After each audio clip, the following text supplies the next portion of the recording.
and weekends from 1. This is OTB Sports Radio.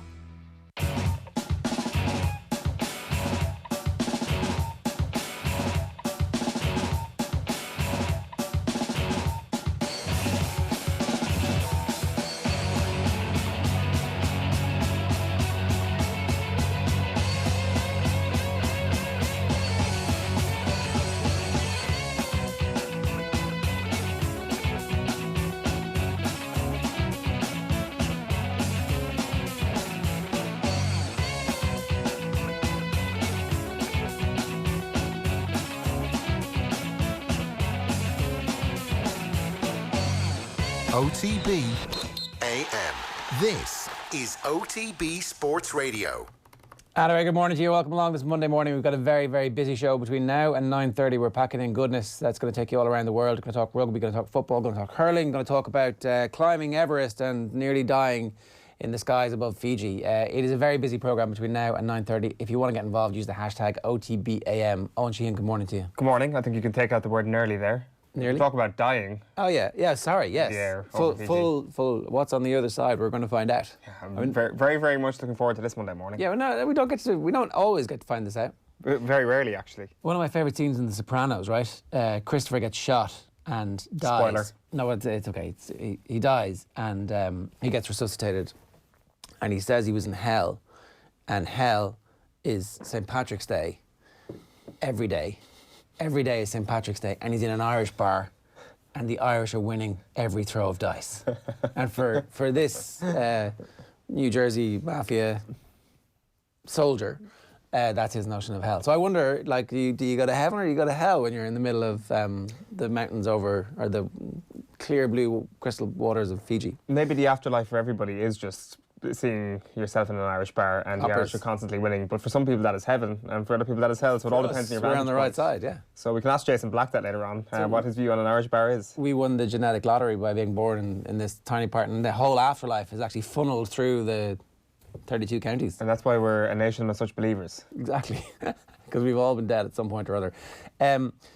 We're going to talk about Manchester City, obviously. News broke late Friday afternoon that they were being fined 25 million and banned for 2 seasons from the Champions League. They've obviously announced they're going to appeal that, but very quickly over the course of the weekend, some key figures in English football have decided that they're very interested in what's going to happen here. Jose Mourinho was straight out and said, oh, does that mean we win the title now for 2018? We finished second, which is the most Jose Mourinho thing that you're ever going to hear. But Steven Gerrard, he is like, wow, his ears pricked up straight away. Suddenly, somebody's hitting rewind on the slip, and he's like, I didn't slip, it didn't matter. He's very interested, for obvious reasons, was what he said, in what happens here.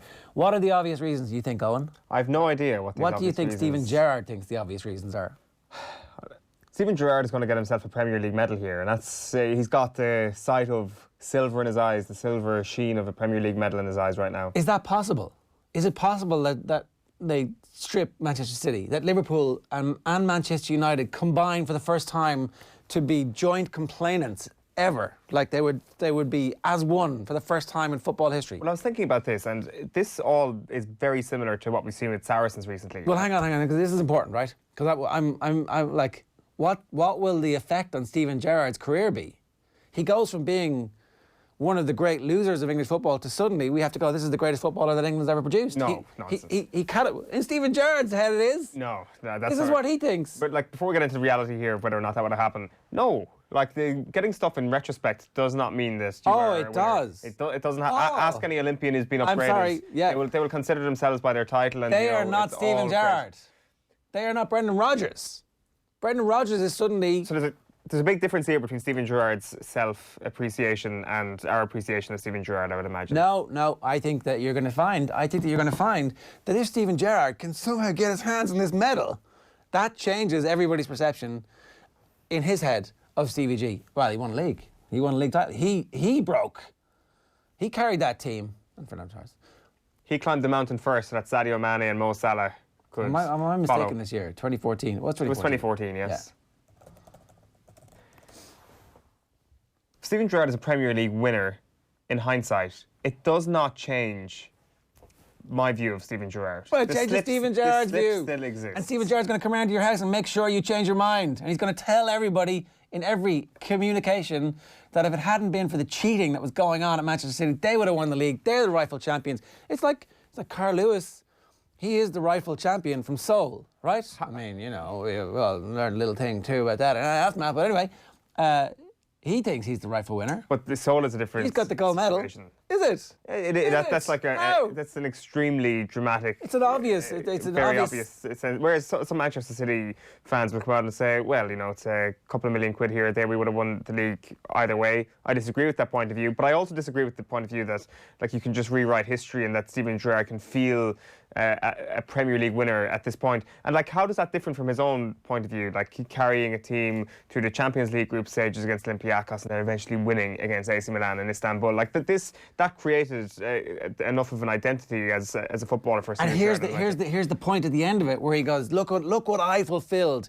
I put this city on my shoulders and it weighed me down, but eventually I carried them to the glory that they deserved. And they were the ones that broke the famine, not this current team who are just coasting off the back of my greatness. I am Liverpool. I am better than Kenny Dalglish.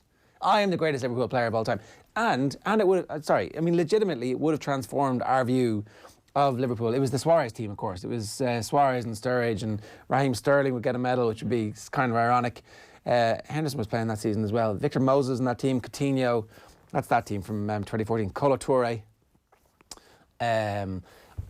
I think that if they had won that league, it would transform how we think about Liverpool. It would transform how we think about that management team. It would transform. It would. No. Absolutely. No. Not in hindsight. If they'd won that league at the time, of course it would have. But here's the thing. They're going to claim that they have access to that glory and of course they will. And that title. And Jose Mourinho is going to do exactly the same. Imagine if Man United had won the league under Jose Mourinho, he'd still be there. He'd be there forever. But Jose Mourinho, if he had he's clearly being tongue-in-cheek claiming the 28. He was laughing as he said it last night. Yeah. And it'd be a very typical Jose thing to do. Nobody would take him seriously. So by that same token, why would we take Liverpool seriously if they went back and said, this is now our Premier League crown? Okay, technicality rules that you did win that Premier League title.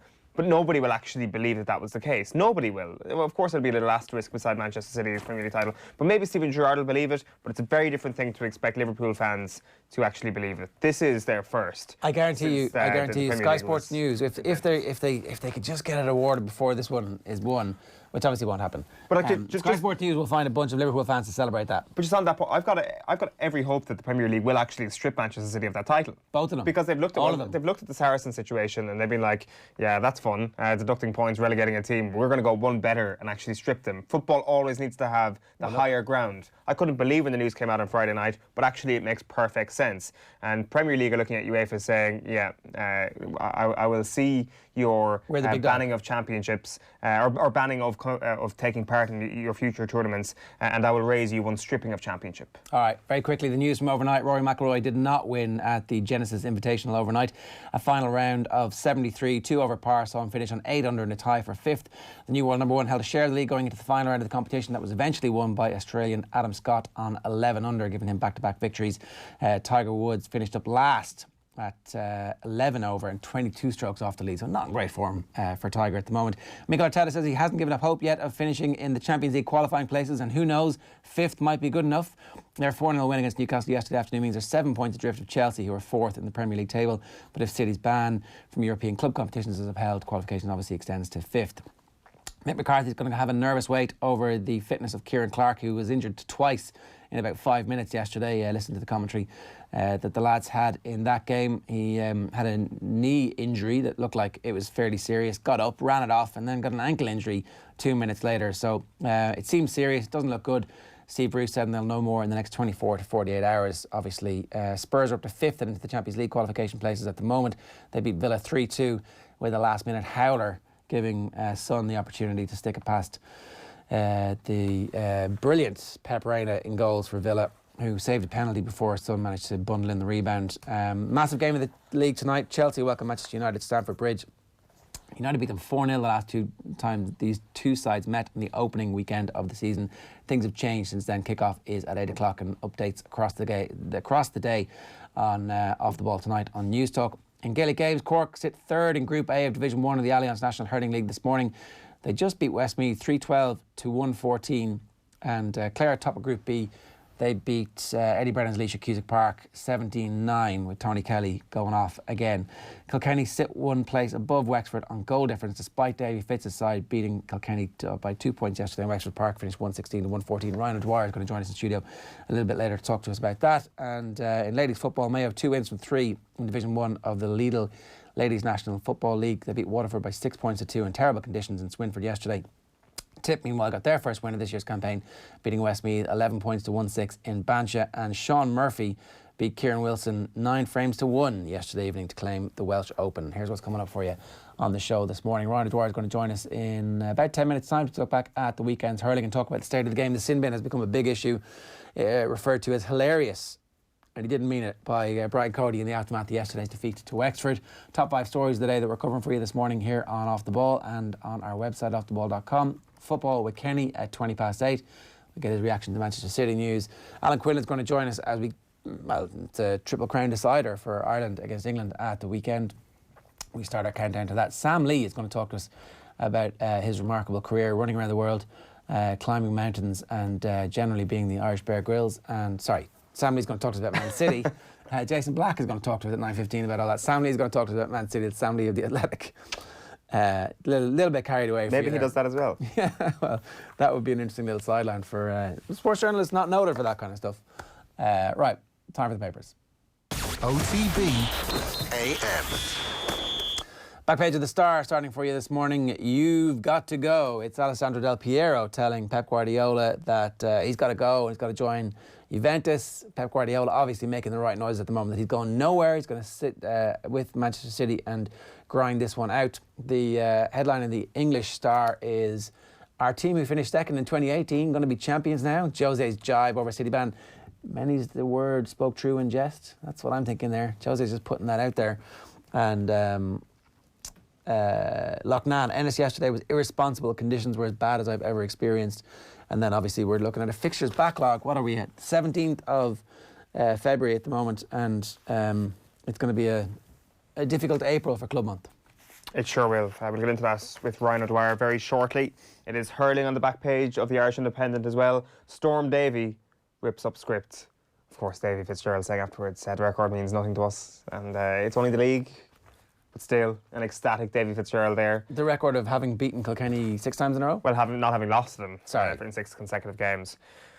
It's very much, this rivalry is going one way at the moment, and in any big championship match, you certainly don't feel that Brian Cody has any sort of aura over Davy Fitz in this regard. I think that the Brian Cody aura has gone nowhere. I think you look at the All-Ireland semi-final last year, for example, but over Davy Fitzgerald, I think his power has weakened considerably. And Wexford, the number 1 team in Leinster now, I think it's fair to say.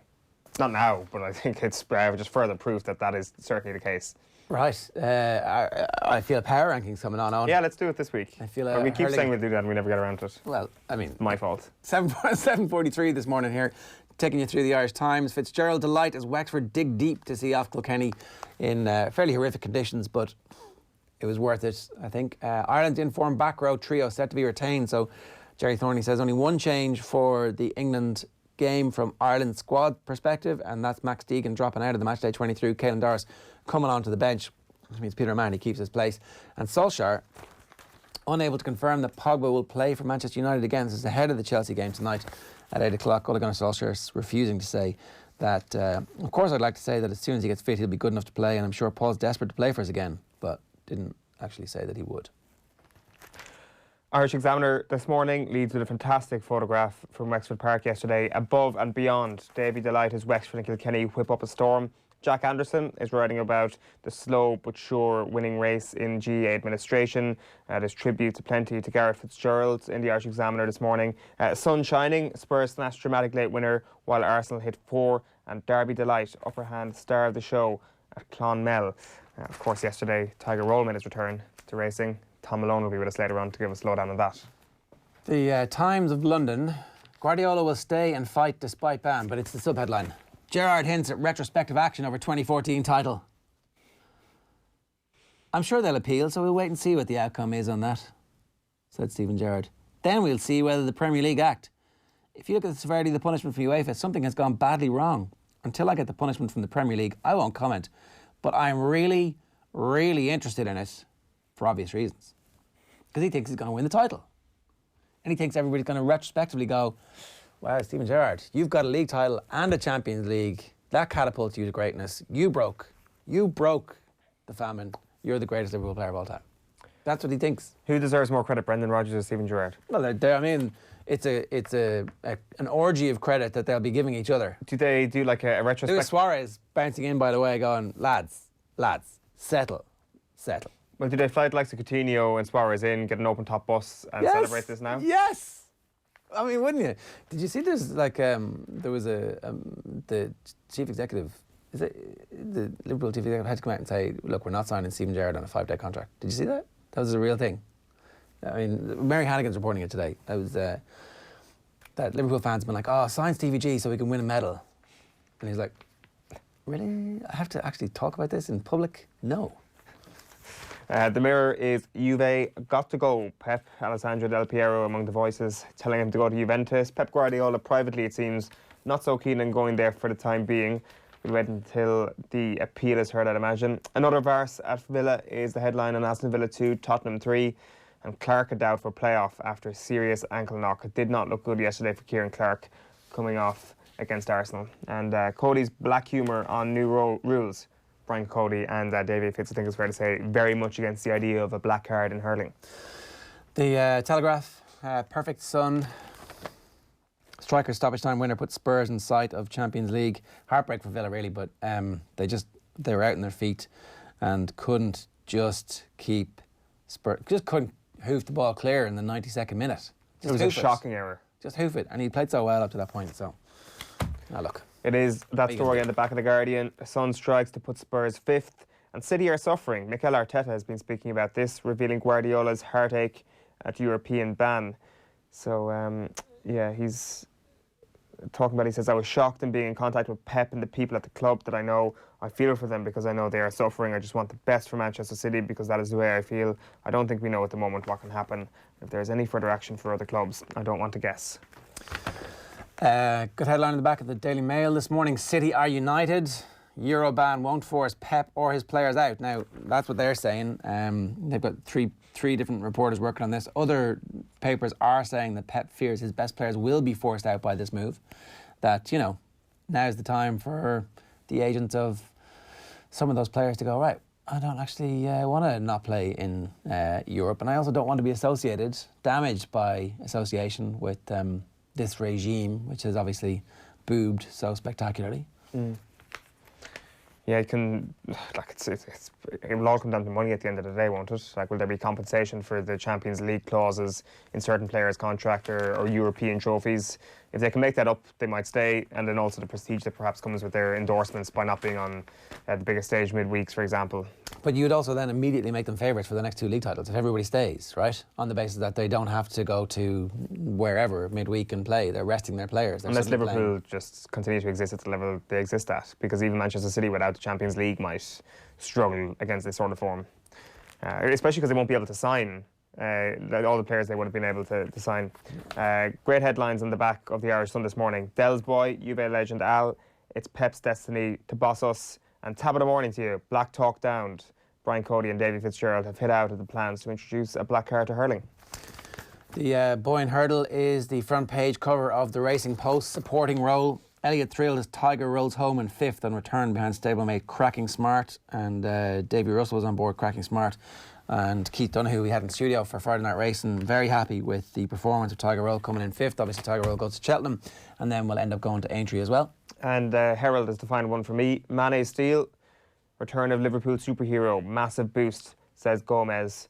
And also, great little heading at the top here, farcical scenes as big Dublin derby tie descends into chaos. We'll get into the Daily Mail fallout very shortly. Dan MacDonald's got a good piece in it in the papers today. 2 last ones, the Irish News for you there, headline this morning. McKernan, GAA must find better structure for championship. Everybody thinks that at this point, so you would hope that eventually some kind of consensus emerge and boys get the job done. So Celtic marching towards a 9th consecutive SPL, Scottish Premier League title. And then the last one is on offtheball.com this morning. Munich air disaster hero Harry Gregg dies. at 87. So the legendary Manchester United goalkeeper, who was considered one of the heroes after the Munich air disaster, when he sifted through the wreckage to help survivors, and then went on to have a brilliant career for Northern Ireland, and of course with Manchester United as well, has passed away at the age of 87.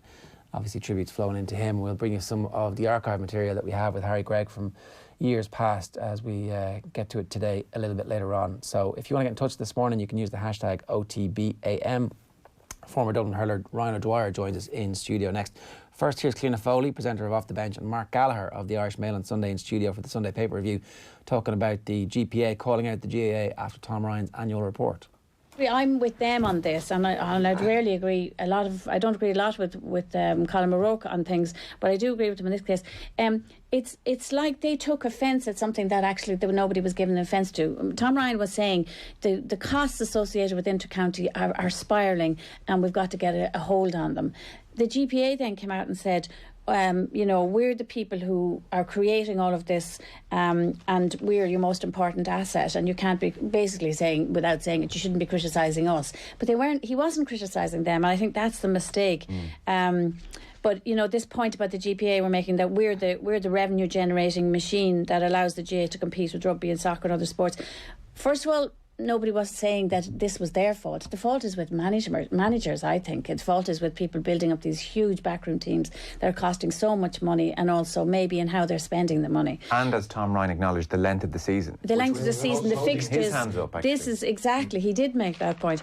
But what I thought was really missing in the GPA statement was not only did they seem to be taking offence at something that wasn't meant to be, wasn't criticising them, but also they were also leaving out, which doesn't help their case, they were leaving out the other vital thing, which is the volunteers in the GAA. And so the GAA's wealth isn't just built on the inter-county player, it's built on the back of all those people in all those clubs who help and coach and get kids to a point where they can become great. And I think that's a mistake to leave them out of the thing. Yeah. 52 minutes past 7 here this morning on OTBAM. Delighted to say Ryan O'Dwyer is with us to talk about the weekend's hurling. Ryan, how are you? Good, yeah. Are you a believer in the black card? Is that something that you think?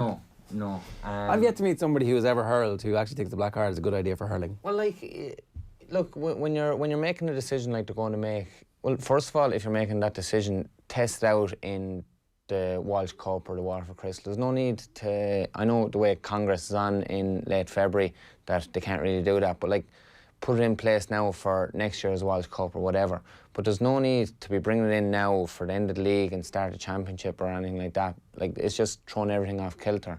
But when you're making a decision like this, you ask, I suppose, the main contributors to it, the main people in it, and that's the players. None of the players want it. None of the managers want it. And I don't think there's any, personally, I don't think there's any players that are going to go out there and do the cynical things that they're talking about at the highest level, at inter-county level, because it's such a fast game.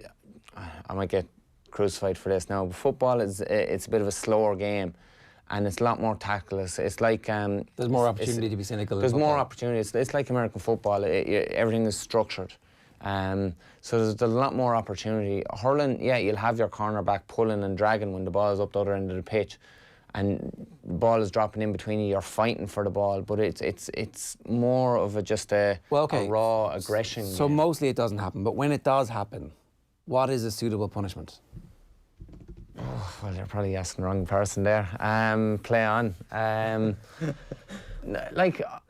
actually thought that as a forward you would have been in favour of, so because there's definitely instances where somebody gets dragged down when they're through. The Clare Leach game yesterday, for example, like we saw. Yeah. Well, this time of the year anything can happen because you saw the conditions yesterday. Some lads are barely able to feel their hands. But I think during the summer, if it's obvious, like a lad through and goal and being dragged down, which it does happen. I think have your punishment, have your free yellow card, whatever. But I just don't think. I'm not a fan of the idea of someone going off for 10 minutes. Now, if it happens to the opposition and I'm playing, then I'd be all for it. But but look, I as a whole, I'm not for it. And I think if you ask the main resources of the game, the players, none of them are for it either. So I think the decision maker should really listen to the players in this, and the managers are calling for it as well. There will be cynical play, but you don't hear any of the players complaining. Why not though? I think it's just the way hurling is. It's a raw. I agree with you, right? Except that you can see that there's a benefit to cynical play, and we've seen in all sports unless you punish cynical play, players are going to get more and more cynical. Yeah, I suppose. Kerry still complained about somebody not taking Kavanagh doing the rugby tackle. Or no, not somebody not taking McManaman down when he was making the run. It's your job to be cynical. Yeah, I agree, but you have to ask the question. I know you're saying that if cynical play creeps in, it's going to stay going worse and worse, but I think you have to ask the question, I know get it before it gets bad, but is the cynical play bad enough in hurling that you need to introduce the black card? Personally, I don't think it is. People they'll play on the edge, or if at that level they should be playing on the edge. But I just don't think something's going to happen in an All-Ireland semi-final or final. Yeah, well, and it's going to be one of the traditional powerhouses who win an All-Ireland because they're better at this kind of stuff. That's going to stop a Wexford or a Dublin or a Clare or even a Limerick winning a second one. Cork or Tipperary and Kilkenny are going to benefit from this in a big game, and everybody's going to go, Jesus. Yeah, it's the dark arts of the game that you learn. They're not that dark. They're very public. I don't know, there's a few things you do and you don't get caught. No, it's those things, but it's like, look, if you're going down on a ball and you see someone there to give your lad an opportunity, grab your hands, hurl you or whatever, that's part of the game. A lad threw on goal with a minute to go and a rugby tackle, that's not part of the game. And so what happens in that instance? That's fair. Yeah. I can see why they're. Do you make it a penalty? Would a penalty rather than 10 minutes be fine? Well, then you have it's all about the discretion of the ref then. And people start diving. I mean, hurlers aren't going to dive. No, of course they will. It's in the game as it is. I would book everybody who dives, or if there was a black card, it should be maybe it's just a penalty. Anybody who dives gives away a penalty, no matter where it is in the pitch, and likewise a rugby tackle or a clear goal-scoring opportunity denied is a penalty.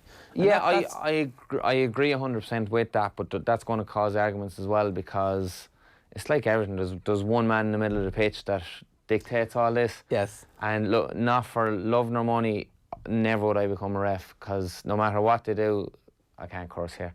No matter what they do, someone will think they're wrong anyway.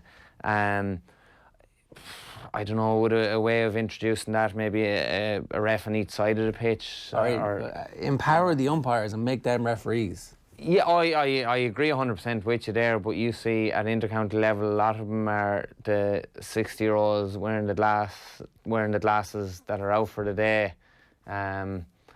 Maybe make them do a course as well.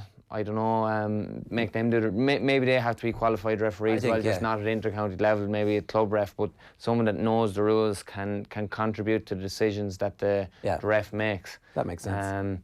But the black card, I'm still not a fan of it, and the simple reason is because I suppose I'm traditionalist in this when I say this, but hurling, like a lad that used to coach Dublin there a couple of years ago, Ross Dunphy, he's a Wexford man and he came from a football background. But I asked him one day, what do you find the difference between the hurlers and footballers? He just said, hurling is it's a warrior's game. And there's an honesty to it. I know lads might be pulling and there might be a bit of cynical play, but by and large, because it's a quicker game, you don't really get the time to be too cynical. And if there is someone throwing goal at the last minute and you're up by 2 points, you will pull them down and hopefully they don't score the goal. And I think, it is cynical, but I think it's doing everything for the cause. Maybe I'm shooting myself in the foot there, but I'm contradicting myself. I know I am by saying it's part of the game and it is cynical, but I just think introducing a black card is going to cause more trouble than it's worth because there's a massive grey area there and you see it in football. I know it's a lot better, but you see it in football. It will entice people to dive? I don't think it'll entice. No, So what's the fear? It's those 50-50 calls that will I give a yellow card or will I give a black card? And I think that's where it will, and it's back on the referee again. What you interpret as a yellow card, what you interpret as a black card, and you're on about happening in All-Ireland semi-final. If it happens there, it's in the spotlight. We saw last year Kilkenny against Limerick, the linesman should have seen the very last ball that got touched off Killian Buckley's hurling out for 65. That cost. I'm not saying it cost Limerick the game, but it cost them a chance of going into extra time or whatever. Yeah. Well, Kilkenny could have won anyway. Maybe, but like. But it's still it's those inches, and I think if it's not broken, don't fix it. I don't think it's broken at the moment. Okay. Have you ever played in conditions as bad as yesterday? Yeah. But yes, it was horrible. I personally, and it's just a personal thing, I don't think any of the games should have been on this weekend. Hurling is just like, geez, went training yesterday and you go to catch the ball and you're like, no, hurley to everything now today. It's too cold. But yeah, I don't think like you want to see hurling at its best, and it wasn't at its best yesterday. Now some cracking games, but it wasn't at its best yesterday because the conditions didn't facilitate it. Like you saw the Clare game there, I think there was just over 1,000 people at the match. Like, is that doing anyone any favour? And you wonder how many of them were actually family of the players and all that. Yeah, like, they so have to be there. You'd wonder how many supporters would want to go to a game when the conditions are like that. I know I didn't fancy it anyway, but yeah, look, I suppose you have to ask the question then, if you do call off the game, when do you facilitate it? Like the fixture calendar it's very condensed as it is. That's another debate. But So why do we have quarterfinals and semi-finals in the hurling league then? personally, I wouldn't have the quarterfinals. I'd have the semi-finals. Like, you get enough chance. You might say that then towards the end of the league there's going to be a few dead rubber games, when a fifth playing sixth or whatever, and it's a dead rubber game, which I agree with. Yeah, or you could have a relegation. Like, you could, the same weekend as the quarter final, you could have the bottom two playing, and then the weekend of the final, then the loser of both of them from each side of the league playing in the relegation final or whatever. I think with the quarter final in there, I think it's a weekend, a wasted weekend that you could have had. You could have had a semi-final, final, and then you're back to the clubs. Yeah. Facilitating the clubs a little bit better. Presumably the manager will actually find some value in those games. Like, it beats training having a quarter final, which will be relatively competitive. Yeah, but there's only going to be 4 teams in the quarter final. So it's four inter-county setups benefiting from this, and everybody else kind of losing a week of club fixtures. And like I think the way the championship is structured now with the round robin, look, it's a whole different debate. But the way that's structured, I won't say it devalues the league, but it gives you more leeway to find players during the league. Like, the way it was the last couple of years before it has changed, is there was a massive emphasis in the league because you had to be ready to go. You had to be ready to go, and especially in Division 1A, you didn't want to get relegated, and it was so competitive that you could win the league one year, the next year you're relegated. So there was a massive intensity, there was a massive drive to do well in the league. You didn't have to win it, but to do well, and just to avoid that drop, because you're getting higher standard games. And in the first couple of rounds of championship were always a little bit of a downer, and then coming back up for the knockout stages again.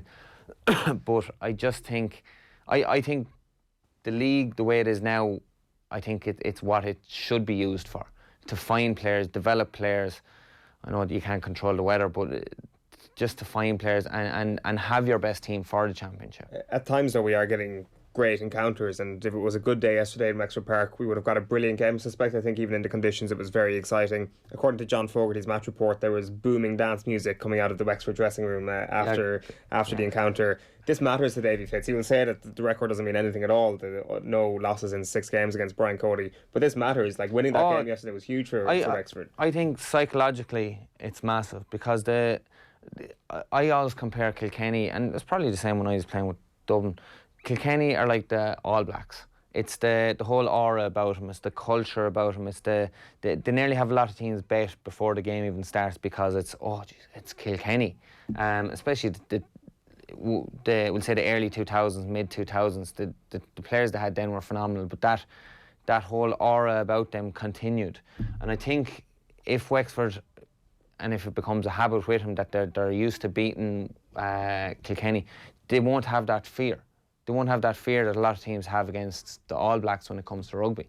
I think it meant a lot to him. I think it meant an awful lot to Wexford yesterday, and you could see it in Davy's face. But like, Davy would be arguing with a bag of crisps if there was something crumpled in it. Like, but he's just that way. But like, he's so passionate about it, and everyone feeds off that. Like, you're saying the music was blaring in the dressing room after. I've no doubt there was music going before, and in the dressing room there was a bit of banter. He creates a great atmosphere.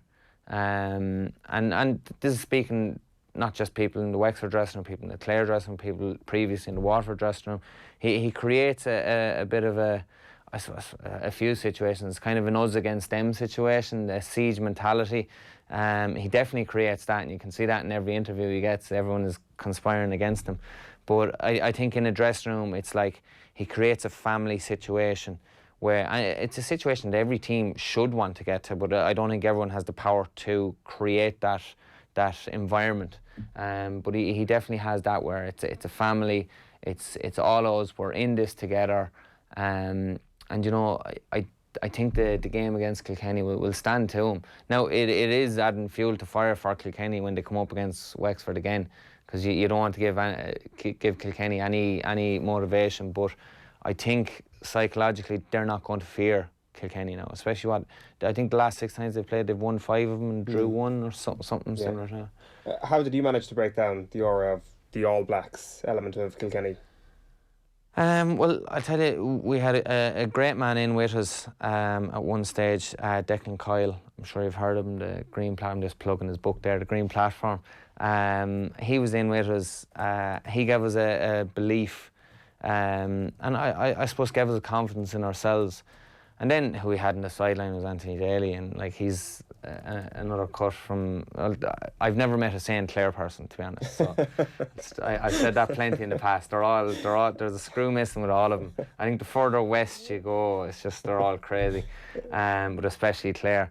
But I think just having him on the sideline, and just every match we played with Dalo, whether it was a challenge or championship or league, whatever it was a war. And you know that, and I've been quoted as saying this, you know that if you're in the trenches with Dalo, that he'll be the first out, because you know he'll do anything for you, do you know? And that we fed off that.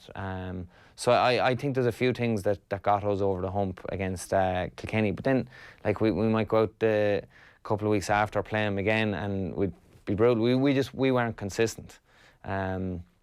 Maybe that was a psychological thing as well. We were believing too much in our own hype. But I suppose that's another story as well. But we can come back to that sometime. I want to ask about Tony Kelly, because whatever about Wexford feeling the benefit of it, Tony Kelly's going to feel the benefit of 8 points. Half of them weren't from frees. Four from play, and like, he was everywhere. Like, there was times he's back in the full back line, he scored a point. You swear he was playing corner forward. He was an engine up and down the field. I think having him midfield gives him freedom where he can go anywhere. Like, he used to be playing centre forward, and you see him coming back nearly in the half back line a lot, but he was more restricted. That, like, right, you can come back, but you have to revert back up to centre forward. I think with him midfield, it gives him the freedom, the license just to go wherever he wants. And like, you'd nearly, if you're playing against him, forget about Clare, if you're just playing against him, you'd nearly sacrifice a player that's right.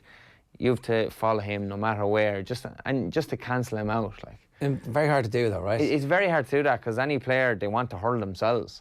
So it is very hard to do as a manager. It's very hard to do as a player. Especially when you see Tony Kelly, that's a hard job anyway. But yeah, it's. I think. Is he fast? He's probably faster than me. That's not hard though. I think he just, like, he has a turn. You saw there, yes, he scored a point, and it came out. It was hand passed back out to him, and he went on to his right, and then he kind of sold the man. Like, he didn't even go to hit it, but you thought he was going to hit it, and then turned. and all of a sudden he had 6-7 yards of space. He's very similar to Dermot Connolly. Like Dermot Connolly isn't overly fast, but he turns and all of a sudden he's got loads of space, and he never looks like he's rushing at him. Tony Kelly's the exact same. He never looks like he's trying to do anything too quick. He's in his own comfort zone, which I suppose this comes to a psychological thing as well. He set his standard high. His comfort zone is someone else's. Oh, I don't know what's going on here.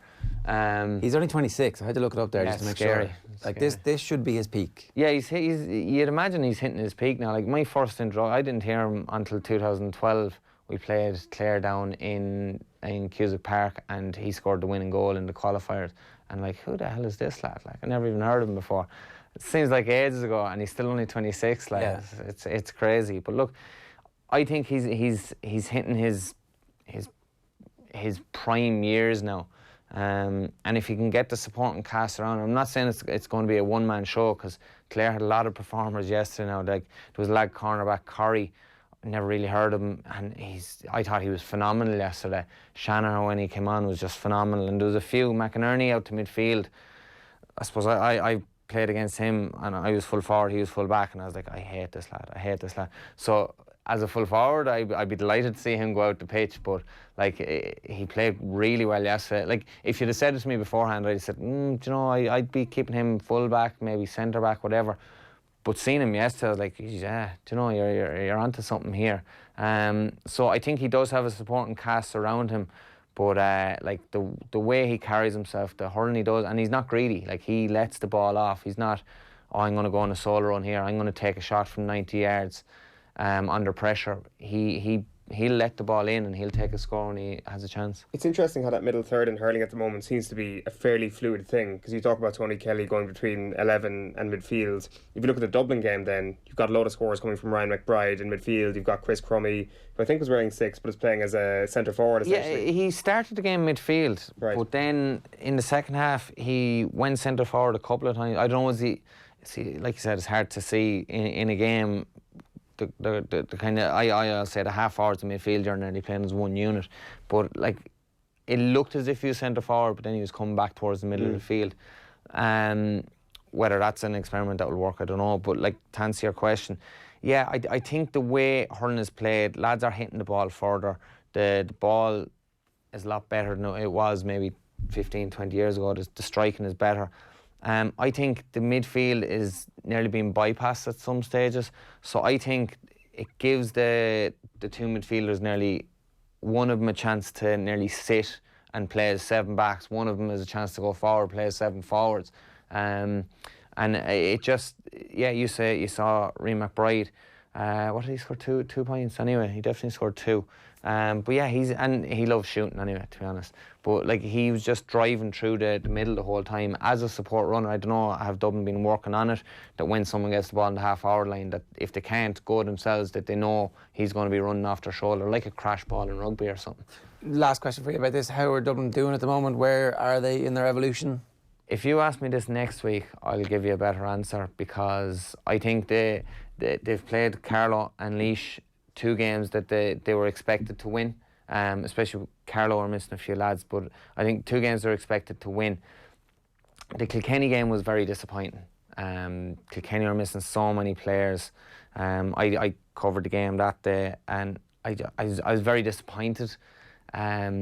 Just with the whole manner, like, they didn't, whatever about their hurling, it looked like they weren't ready for the fight. Yeah, they weren't ready for the fight. Yeah. So I think next week in Croke Park against Wexford, I think that's going to be a gauge on where they stand at the moment, what their hurling's like, how much fight is in them.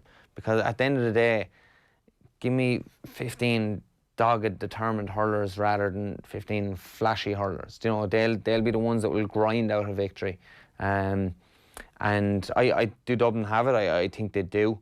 Have I seen it? I didn't see it in the Kilkenny game.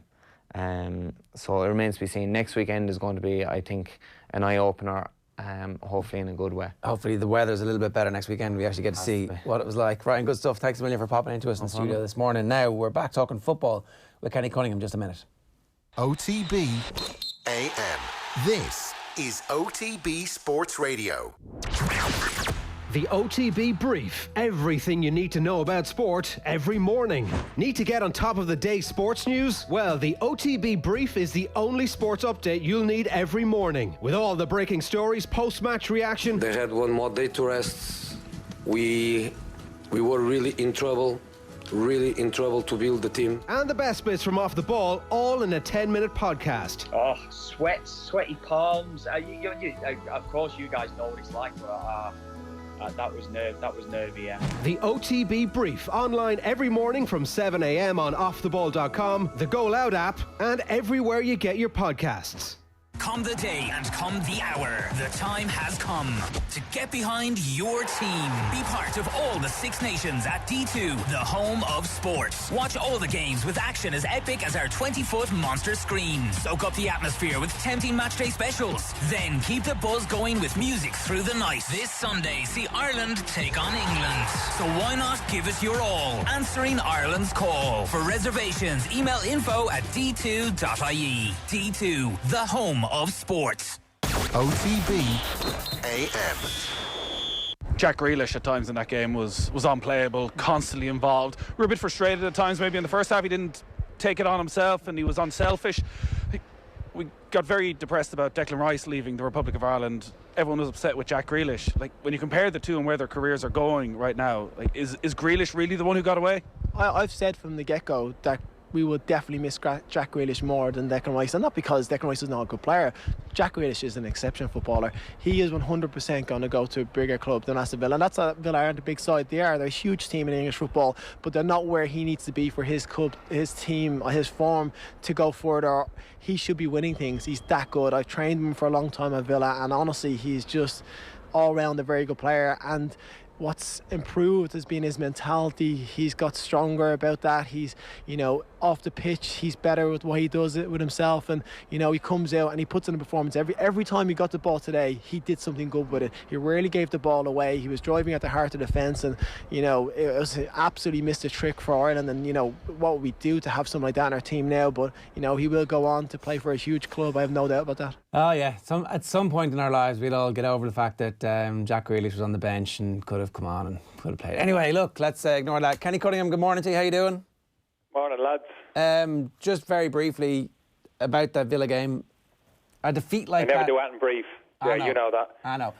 A defeat like that in the manner of it, where it looks like Pepe Reina has saved a point for them. It's a tough game. The stadium is on fire and everybody's like, this is good. We got a point when we needed it against one of the teams who's gone for Champions League action. To concede in the 92nd minute the way they did, with a horrific error from a centre-back who'd actually played quite well in the game, that's the type of thing that kills a team who are fighting against relegation, right? Yeah, you're right. I think psychologically it does damage Ger. I thought they were fragile all during the game, particularly defensively. Anytime Spurs made a couple of passes and their half the pitch got down the sides of their three centre-halves, they looked to be in trouble. I know Mings wasn't fit, but even still, I thought they looked a bit brittle. Drinkwater in midfield just looks as if his legs, he can't get himself up to speed. They missed a couple of key players. McGinn for me is absolutely crucial. The partnership, him and Jack Grealish, funny enough, earlier in the season, playing as those two advanced number 8s in central midfield was probably their biggest asset. They need to get him back fit quickly and keep Jack Grealish fit. That's the only chance they have. But I'd really worry for them at the moment. Yeah. So what about Spurs? How good were they? Decent, but pretty symptomatic from what I've seen from Spurs of late, or certainly since Marino's come in. You can see there's elements of quality within the squad. Jay, you saw the advantage of Son operating as a striker high up the pitch. His ability to drive in behind, use his pace down the sides, which you don't get with Harry Kane, to be honest with you. He probably gives you more options than Kane in that respect, and being able to drop in short, link things up, and then go in behind as well and really stretch teams. But obviously not as good a finisher as Harry Kane. We saw that as well. There's some great chances Tottenham Hotspur got themselves in some great positions. Ali was bursting forward from that number 10 position, which is his best position, getting into the box, getting on the end of things, but just not good enough, not clinical enough in the last third of the pitch. They've got problems in centre midfield. Yeah, they haven't got a naturally holding midfield player. He's looking at Dore. Dore is just a bit of a shadow of the player that was there some years ago. Just mobility-wise, he can't get around the pitch. Alderweireld, the greatest player that he has been. Just again, he's lost that yard of pace as well. Grealish done him on a couple of occasions. So, yeah, some good stuff there from Spurs. Impressive in some areas of the pitch, but he still needs to do some business in the summer, Marino, for me, in key areas of the pitch. Yeah, it's interesting looking in kind of the overall context of the weekend, Kenny, where exactly things might fall. We've got the Manchester City situation here, whereby if there is a place that opens up in the race for the top four all of a sudden for the Champions League places, it kind of changes the complexion of it entirely, because like Harry Redknapp was saying, for example, last week on TalkSport that Arsenal will qualify or will finish in the top four, and obviously that seemed like such a ridiculous notion. But then this possibility of there being another Champions League place, it turns this slow bike race for the top four into something even more exciting in the Premier League. Yeah, I think so. I think that's a fair point. I don't think a huge amount changes, though, the fact that the fifth place is open up. I don't think the mentality of a number of clubs all of a sudden, Sheffield United, thinking, oh, there's a real chance for us now. Yeah, it does increase the possibility of maybe the likes of Wolves or a team of that stature maybe grabbing that potentially that fifth Champions League place. I'm still not sure it'll happen. It's all hypothetical, pie in the sky in terms of whether that's going to be the case. But I don't think it'll affect in terms of the mentality of those clubs going forward. Particularly the ones I've mentioned, Sheffield United, Wolves, they'd be kind of fairy tales if they were to make Champions League. But I think they'll just keep grinding out as they have been. So I don't think the dynamic on is going to change greatly in terms of what you're going to see from those clubs between now and the end of the season. Everyone's just got their heads down and trying to put the type of run together that will get them in as high a position as possible. What's your take on what happens here in the City situation, Kenny? I know you mentioned there it's kind of pie in the sky stuff at the moment, but if you are a Manchester City player without Champions League football for the next 2 seasons, it does change your status at the club, doesn't it? It changes the whole status of yourself as a footballer, that you won't be able to partake in Europe's top competition. I'm not buying into that. That's the argument the players will be using and their agents will be using. Oh, his stature's affected now. My client is desperate. Champions League football, dreamt as a child to play into we've got to get out. But look, players do what's good for them at the end of the day. I'm sure we might see now a lot of the comments from Manchester United players. You see players the last couple of years, being totally committed to the badge and totally invested in the football club, totally buying into this kind of project. Then we'll see maybe over the next few months which of those statements kind of ring true. I'm still not convinced it's going to play out as simple as that. A simple 2-year ban for Manchester City. There will be an appeal process. Generally speaking, experience tells you that that ban will be maybe half to maybe a 1 year. I think that changes the dynamics somewhat. Good to hear Guardiola come out, well, seems to be initially saying he's here regardless, hell or high water. He'll be around for the next 2 years. I think that's exactly what the club needed from the manager. So I hope not. Personally, I hope they don't get banned. Because unfortunately, indirectly, the people that really matter, supporters and players, actually, who are the most affected by the ban. So I hope that doesn't transpire. But yeah, they've obviously put themselves in a very difficult position. But they're a powerful body, Manchester City, and even if CAS was to rule against them, I don't think they'll let it lie there. I think they'll be appealing even to even challenging European law in terms of the rights of UEFA to impose these sanctions, and even financial fair play itself might be up to scrutiny, so there's a long way to go. There's definitely a long way to go. I just wanted briefly to talk about Stephen Gerrard. So obviously interviewed after Rangers win yesterday in the Scottish Premier League, and he says he's very, very interested in what's happening for obvious reasons. Now, he didn't go into those obvious reasons, but everybody is assuming that he thinks there's some way that maybe Manchester City might be penalised by losing the Premier League titles that they've won under this regime. What do you think of that prospect, and what would it mean for Liverpool and for Manchester United? Well, I suppose what it means is potentially Liverpool will be crowned champions, but it's not easy for me to say. Obviously, I'm not connected, but it's not the way I'd want to win a league title in that respect. And I think, no, for me, I've probably said it before. For me, I don't think in terms of looking back like that retrospectively. Liverpool players had their opportunity over the course of the season to come out on top of Manchester City. They didn't. Now, I understand the argument that says, well, Manchester City shouldn't have had players, they were paying them, blah, blah, blah. Yeah, I understand that argument. The rules are there in place. But ultimately, from a sporting spectacle as a contest. They went up against Manchester City over the course of the season, and they came out second best. So for me, that shouldn't change, regardless of what the outcome of this investigation by UEFA and the Court of Arbitration. For me, there shouldn't be kind of retrospective kind of justice dealt to Manchester City. For me, they won the league fairly and squarely on the football pitch, kind of man-to-man over the course of the season. That shouldn't change. Yeah, it's a bit funny Stephen Gerrard's even like floating this balloon, isn't it? No, I can understand. I can understand. There's an argument there, Ger. It's a logical argument of, well, they've broken the rules, they've overinflated the sponsorship deals, which enabled them to pay more money to players. They've hidden payments to players and image rights, giving themselves an unfair advantage. So, from purely financial terms, yeah, I can understand that argument if it is proved to be true. I think it probably is true. Don't get me wrong. It's hardly a massive surprise, is it?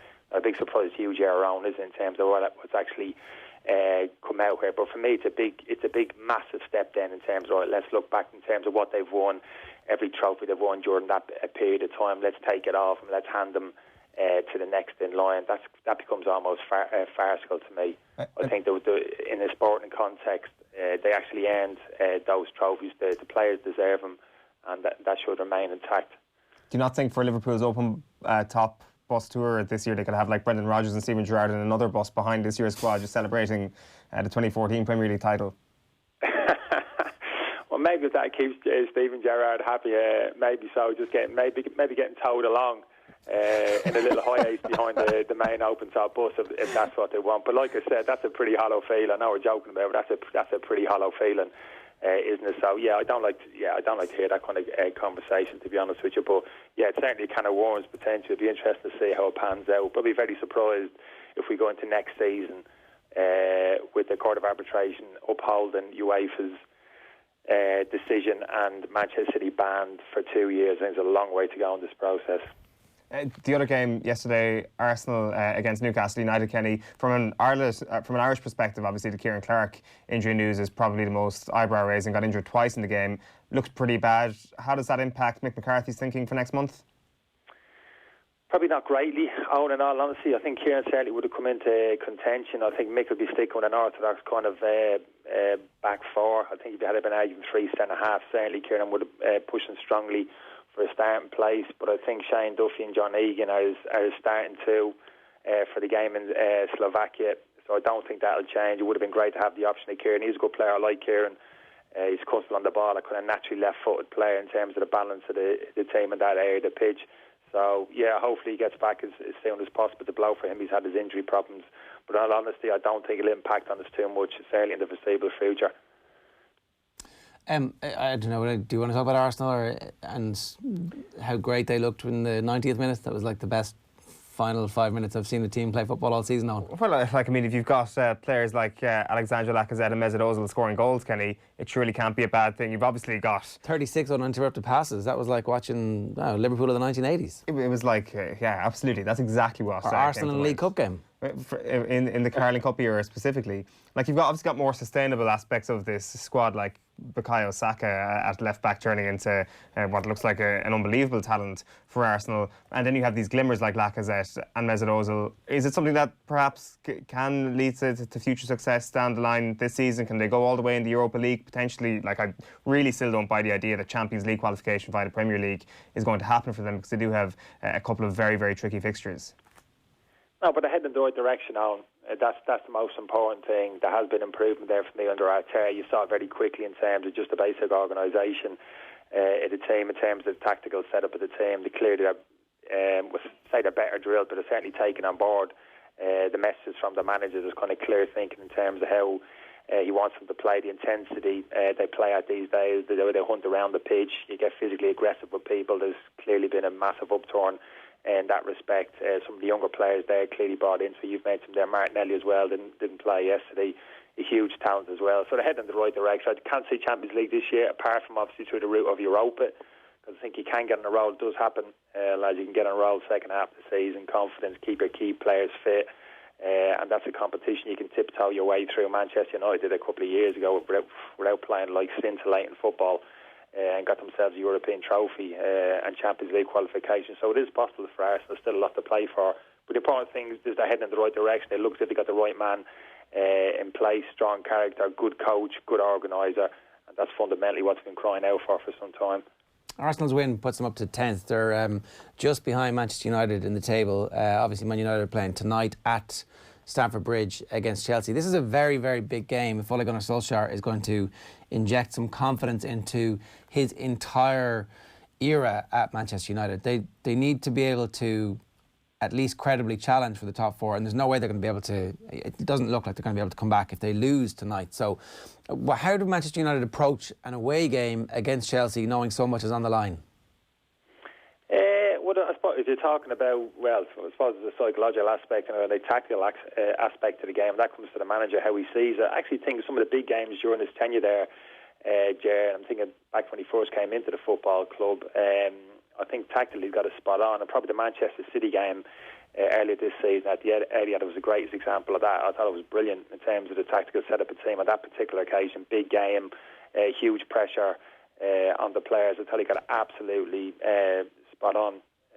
Solskjaer, didn't go toe-to-toe with Manchester United, invited them on, played a counter-attacking game, made no apologies for it. It was the right tactic on the night. They broke at Manchester United at pace, opened them up, and were deserved the winners. So that was a brilliant night from Manchester United and Solskjaer in particular. So he kind of needs one of those nights in terms of how he sees the game going. They're never going to dominate possession, although Fernandes now on the team. Looking forward to seeing him play up close, seeing how good he is, because they certainly need definitely need somebody to centre midfield, a bit more creative edge, who can see a pass, who can get beyond the ball into the box and contribute with goals. So really looking forward to see him play up close. But it is a big game for Solskjaer. We've been saying that for some time, lads, haven't we? It's a big game for Solskjaer. He doesn't win this one.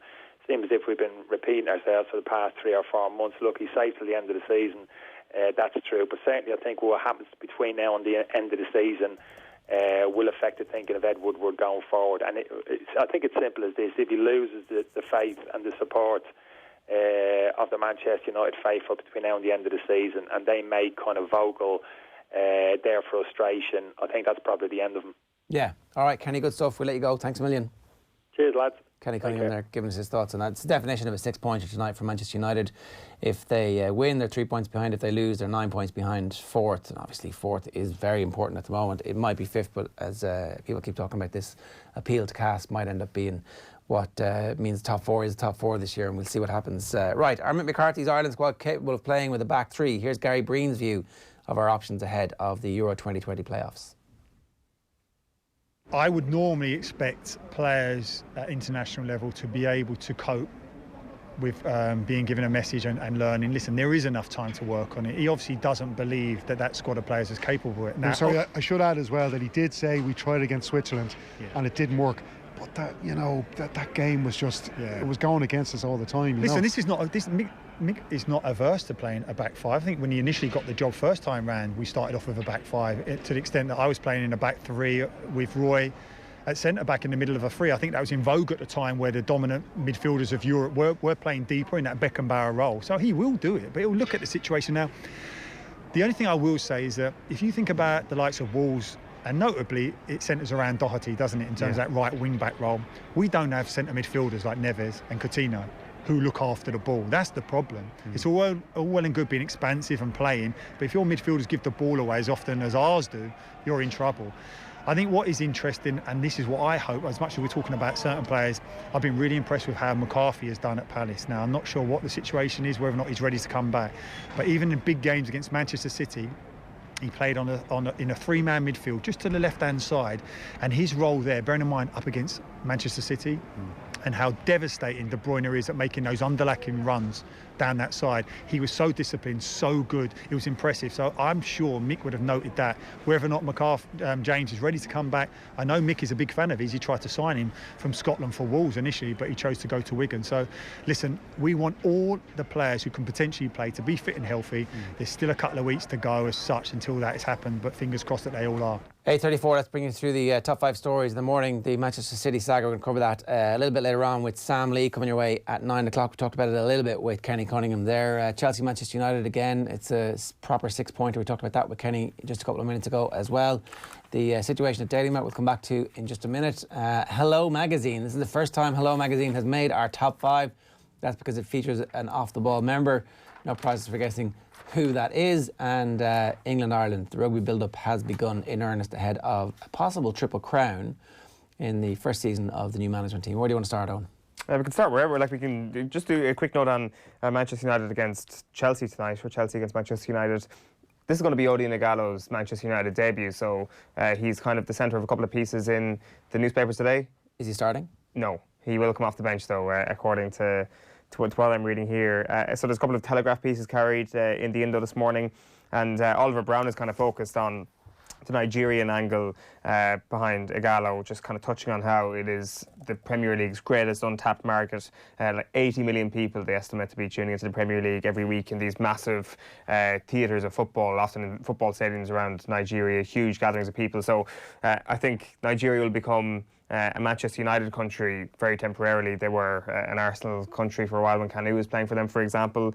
You've obviously had Yakubu, Babayaro, all these sort of players playing in the Premier League. But it is the first time a Nigerian will play for Manchester United, which I didn't know. I thought just naturally, given how big the country is and how many Nigerians have played in the Premier League, there would have been one before. But Igalo is set to become the first Nigerian to play for them. So this is the angle that Oliver Brown has gone for, talking about creating an orphanage in his name in Lagos. He's hugely attached to his home country, and this is an element that I didn't actually realise, that this is a hugely satisfying moment for Igalo in his career, getting to actually play for Manchester United in the end. Some people might have had their eyebrows raised, but it comes at the end of a very, very tough couple of months for him, because to quote this article, the happiness of his improbable United switch is tempered by the loss of his sister Mary, who died in December, aged just 43, after collapsing at her home. So it is her name that will be stitched in his red boots against Chelsea tonight, alongside the Nigerian flag. So that's just one of the quick angles about tonight's game. The other thing, and this is a very small sentence that stuck out to me, it's from Frank Lampard's pre-match quotes. He said he looks at the league table 2 or 3 times a day sometimes, which is an interesting ratio. Do you know better things to do with your time rather than... No, I think or maybe it's a constant reminder of what exactly the battle is. Yeah, I mean, I read an introduction to a piece, managers say they never look at the league table until the end. That's bollocks. What managers actually say that? I love those pieces of sports journalism where, X says this, which, like, really? Did anybody make that argument? I don't think anybody made that argument. Somebody the weekend in the papers was like, Ireland were going to win the World Cup after we beat Scotland. Literally nobody on the planet thought that Ireland were going to win the Rugby World Cup after we beat Scotland in that game. Literally nobody. Not even Joe Schmidt thought we were going to win the World Cup after we beat Scotland. There might have been 1 or 2 people. There was nobody. Find me a single human being of the 7.5 billion on this teeming infestation of life that is planet Earth. Find me one of those people who said, we're going to win the World Cup. Publicly. After at we that stage. In Japan. Yeah. Nobody. Nobody. I vox popped a few people who really believed that we were going to win the World Cup at that point. Those clowns aside. Let's move on to Daily Mance. Dan McDonald's piece in the Irish Independent this morning. Derby falls victim to bad planning and wrath of the storm. So he's gone through all the different situations at play on Saturday afternoon. Obviously, it was Bohs up against Rovers.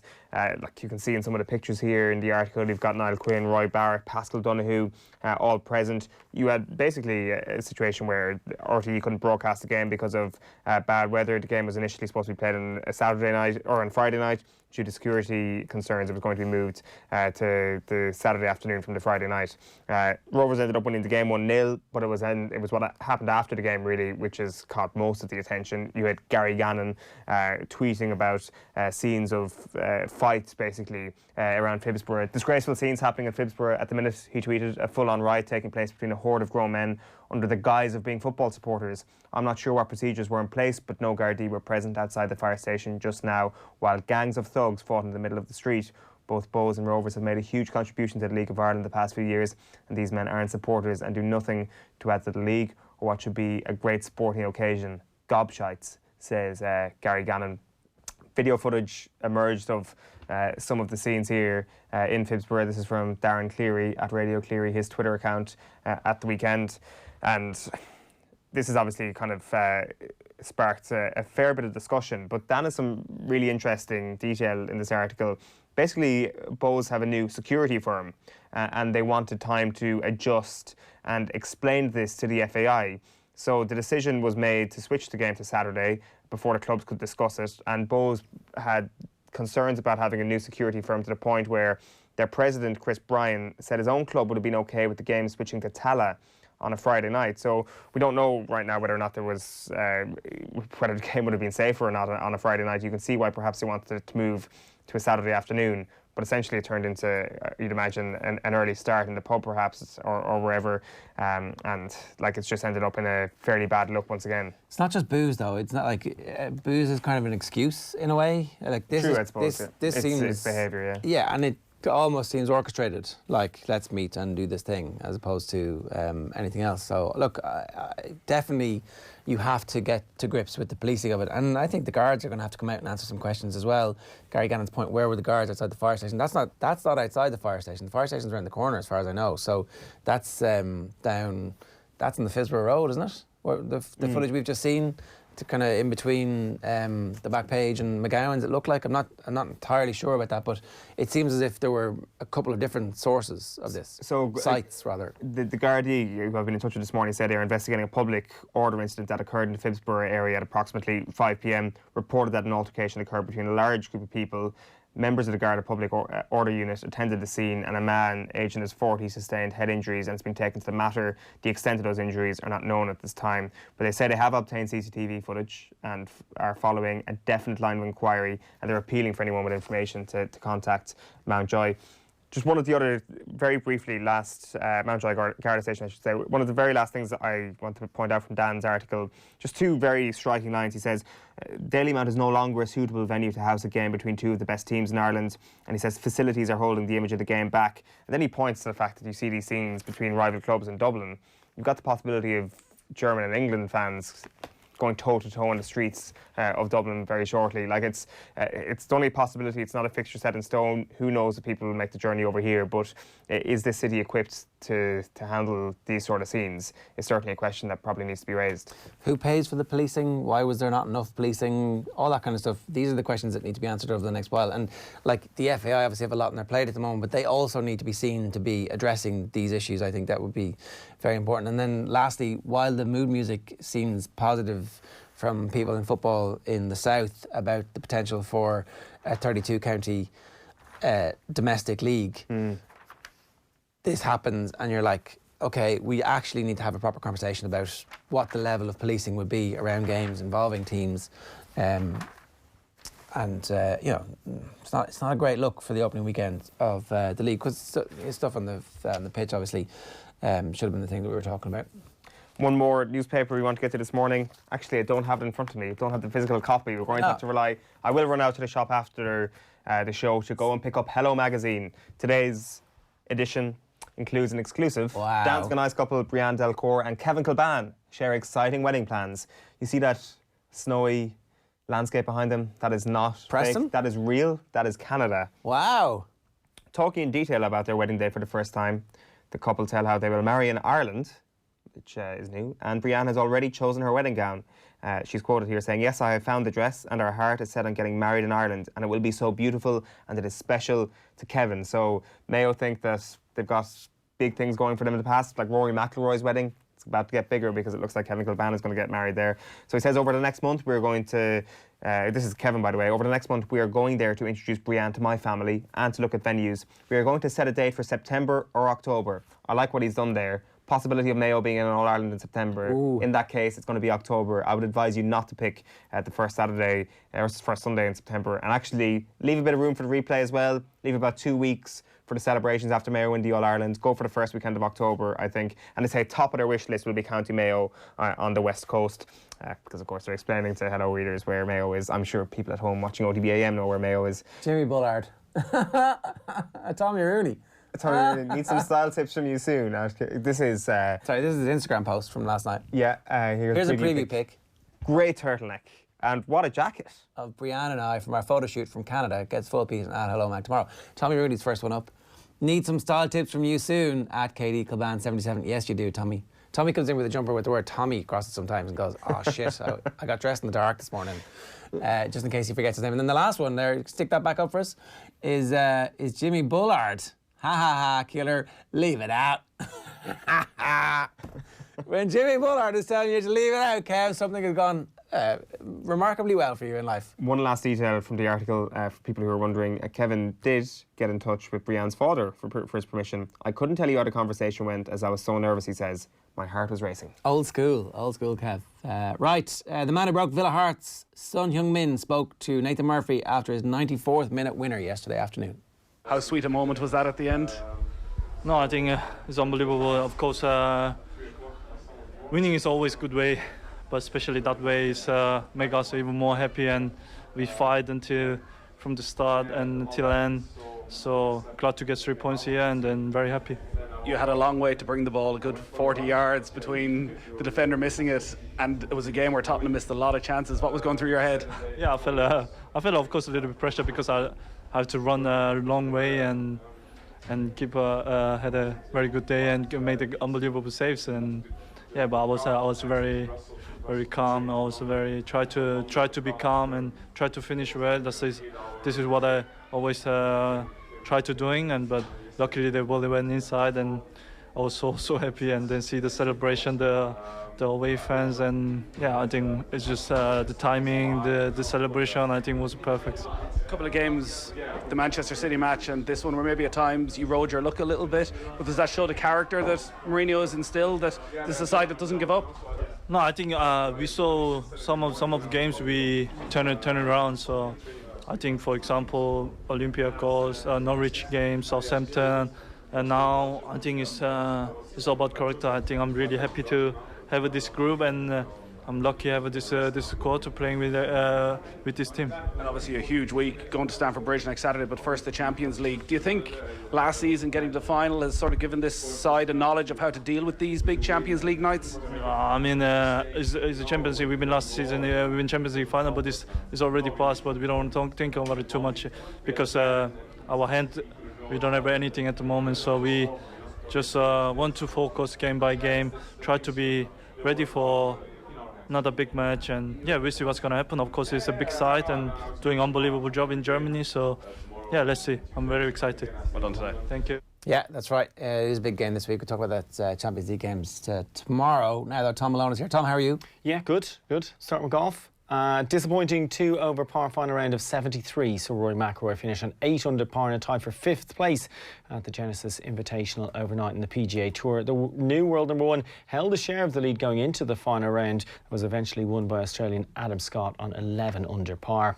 Let's move on to football, and Arsenal manager Mikel Arteta says he's not giving up hope of his side finishing in the Champions League qualifying places. Their 4-0 win against Newcastle yesterday means they're 7 points behind Chelsea, who are in 4th currently, with Manchester City's ban from the European club competitions next season. If that's upheld, qualification could extend to 5th place. Arteta says he'll just continue to focus on the next game. Honestly, I'm just aiming about improving this process, performing better, playing better, and that will lead to results. And if we are able to sustain that, I'm convinced in the last 3 or 4 games of the season we're going to have a chance. If we don't do that, it doesn't matter if it's 4th or 5th, we'll have no chance. Meanwhile, after that game, Ireland manager Mick McCarthy will have a nervous wait over the fitness of Newcastle defender Kieran Clark, who went off injured in the second half of that game. He left the ground on crutches, and Steve Bruce said at full time that it seemed serious and didn't look good, but that he will know more in the next 24 to 48 hours. Also in North London, Tottenham boss Jose Mourinho says they've a big fight to get into the Champions League places. Spurs up to 5th following their 3-2 win over Aston Villa yesterday. That may be good enough to qualify for the Champions League, with Manchester City's punishment for breaching UEFA's fair play rules. But Mourinho says his side are not the only ones with European ambitions. Wolves, Sheffield, Manchester United, Arsenal, Everton, everybody looks to the table, and week after week they say we can do it, and they can. And ahead of tonight's game in the Premier League, as Chelsea welcome Manchester United to Stamford Bridge, some sad news at the former Manchester United and Northern Ireland goalkeeper Harry Craig, a hero of the Munich air disaster, has died at the age of 87. But that match tonight, of course, a big week for Frank Lampard and his side, who face rivals Tottenham on Saturday, then Bayern Munich in the Champions League as well during the week. United, of course, 4-0 winners the last time these two sides met on the opening day of the season. They have enjoyed different fortunes since, though, with Frank Lampard's side in 4th, while United down in 9th. And the Chelsea boss knows how important tonight could be to the campaign. It's a game we want to win, and of course must not lose. I don't care how you put it. I agree that at home this season we haven't got what we want, sometimes what we deserve, but we haven't got what we want. That's a fact. So now we have 3 big home games to try and show that and put that right at exactly the right time. That game kicks off in London at 8. Well, in Gaelic games, Cork sit third in Group A of Division 1 of the Alliance National Hurling League this morning. There were 3-12 to 1-14 winners over Westmeath, who have yet to register a win in the competition. Clare are top of Group B after their 17 points to 9 win over Eddie Brennan's Laois at Cusack Park. And Kilkenny continue to sit 1 place above Wexford on goal difference, despite David Fitzgerald's side getting the better of the Cats by 2 points yesterday in Wexford Park. That finished 116 to 114. While in ladies football, Mayo have 2 wins from 3 games in Division 1 of the Lidl Ladies National Football League to beat Waterford by 6 points to 2 in horrific conditions in Swinford yesterday. Tipperary, meanwhile, got their first win of the campaign, getting the better of basement side Westmeath by 11 points to 1-6 in Bancha. And finally, in Rugby League, as it continues to shoot itself in the foot, the Super League is investigating after 2 spectators say they were told to remove rainbow flags during Israel Folai's debut for the Catalan Dragons. The 2 women said they were told to remove the flags, a symbol of LGBT pride, on health and safety grounds. Oh, just health and safety, innit? Just rugby. It's Europe, innit? Oh my God, you want to see... It's that EU, they want you to take that down. You want to see the comments below that tweet. In the game itself, Israel Folai scored a try for his new side in the 36-18 win over Castleford, and the Catalan Dragons spokesman said after the game rainbow flags are not banned, it is not forbidden, before adding, we are gathering more information. Tiger roll? Tiger Roll, brilliant return to the track yesterday. Right. Finished 5th, ran keen the whole way, just tied up a little bit in the closing stages. Absolutely perfect prep run. Because before this, there was a bit of concern he wasn't as fit as he would have been this time last year. Yeah, no, he wasn't as fit as he was this time last year. He had one more run last year. He actually ran in Cheltenham in a prep race before Christmas last year. So Gordon Elliott said after the race he only started cantering on the 1st of January. So, I mean, to get from there to there and get a run into him is spectacular. I'll actually be down to Gordon Elliott's tomorrow morning, so we'll get some stuff from him. So. Right, well, we'll talk to you then. Yeah. Good stuff, Tom. Thanks for that. 8:52 this morning. Alan Quinlan joins us next in studio here to talk rugby. On Friday, I popped out to Leinster Rugby for a chat with Stuart Lancaster, a full hour-long in-depth conversation with him about loads of different stuff. Here we are. You can get that on our YouTube channel or on our podcast network, by the way. Here's Stuart talking about the importance of identity in Irish provincial rugby. Lads who are born and bred in Leinster and Dublin and, you know, come here, they want to put a blue shirt on, in the same way that lads in Munster, you know, they want to put a red shirt on. So if there was a system where players were drafted out or whatever, you know, these conversations are happening in the ether, and the main risk, as you would see it, would be the dilution of the rivalries. The dilution of identity. And I think, you know, identity in a team, you know, is critical. You know, you have to play for a cause, you have to play for something and someone and some area or some province, you know. I think you dilute the identity of the team, of any team, if you were to do that. It's not the only thing that makes a team, but if I look at teams in England by comparison, you know, London Irish, for example, they've got some good young players come through the academy, but a lot of their players are overseas or not from the catchment area of London Irish. And, you know, I compare that to, say, Leinster, where 95% of our talent is from Leinster. And then you throw in, you know, a Scott Fardy and a James Lowe and 1 or 2 others. That's the model. That's the model, according to Stuart Lancaster. Very briefly, Alan, we'll talk about that before we get to everything else. The identity of the provinces is very important. We've talked about this ad nauseum now. If you start transferring players, suddenly identity starts becoming a bit diluted. The proper solution for the other provinces not producing enough players is to invest massively in the club game and in the underage game in Munster, in Connacht and in Ulster. Not to just say, OK, we're going to punish Leinster for producing all these great players and redistribute the wealth. It's to spend loads of the IRFU's money on hiring coaches at underage level and build a structure for the future. Yeah, for sure. But the problem with that, Ger, is if you take a step back for a couple of years and the team drops, it has a double effect. You lose money. So the ideal scenario is for Munster, Ulster, Connacht to try and do that as best they can with the help of the IRFU, but also try and stay competitive. And that's probably where the frustration probably comes from when people talk about Munster and the identity and outside players coming in, playing too many of them at times. And that's where that issue is. To be fair, Stuart has been incredible and I have massive respect for him, but for Leinster, what they've created now is much more sustainable because of the systems they have in place through the school systems. It helps them a lot. Absolutely. So you can't just go and say, but I do agree with you to a point, and this is going right down to the grassroots level in the other provinces, is train the coaches, get better development for young players. And we hear it about the Southern Hemisphere so often, about the natural skill and ability that they get from really good coaching from underage.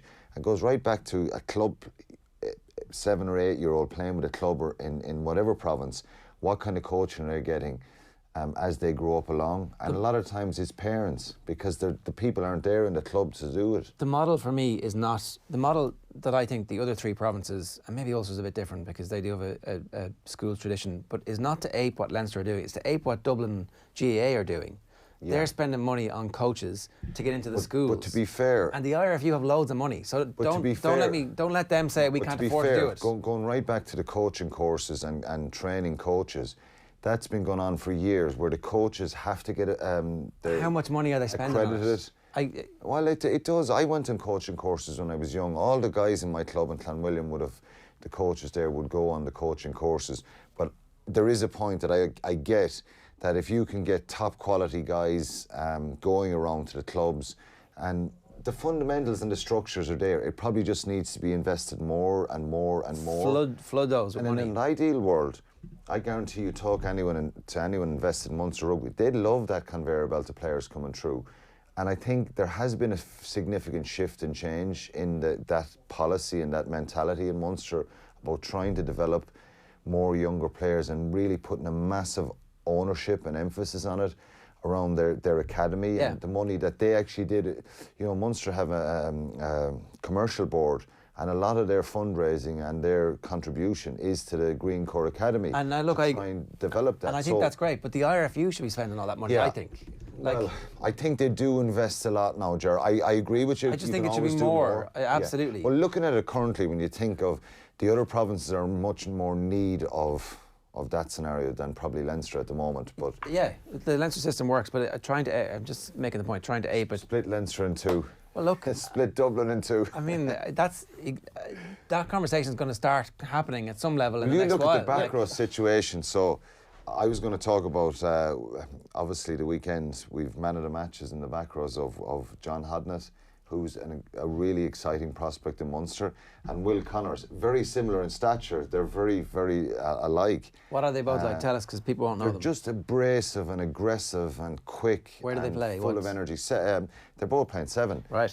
Hodnett was really impressive for Ireland, and I think he probably would have had more involvement at this stage with Munster, only for picking up an injury after that World Cup last year and getting a shoulder operation. So if I'm correct, I think it was a shoulder operation, but he was injured for a number of months. But he made his debut on Friday night. He was really good.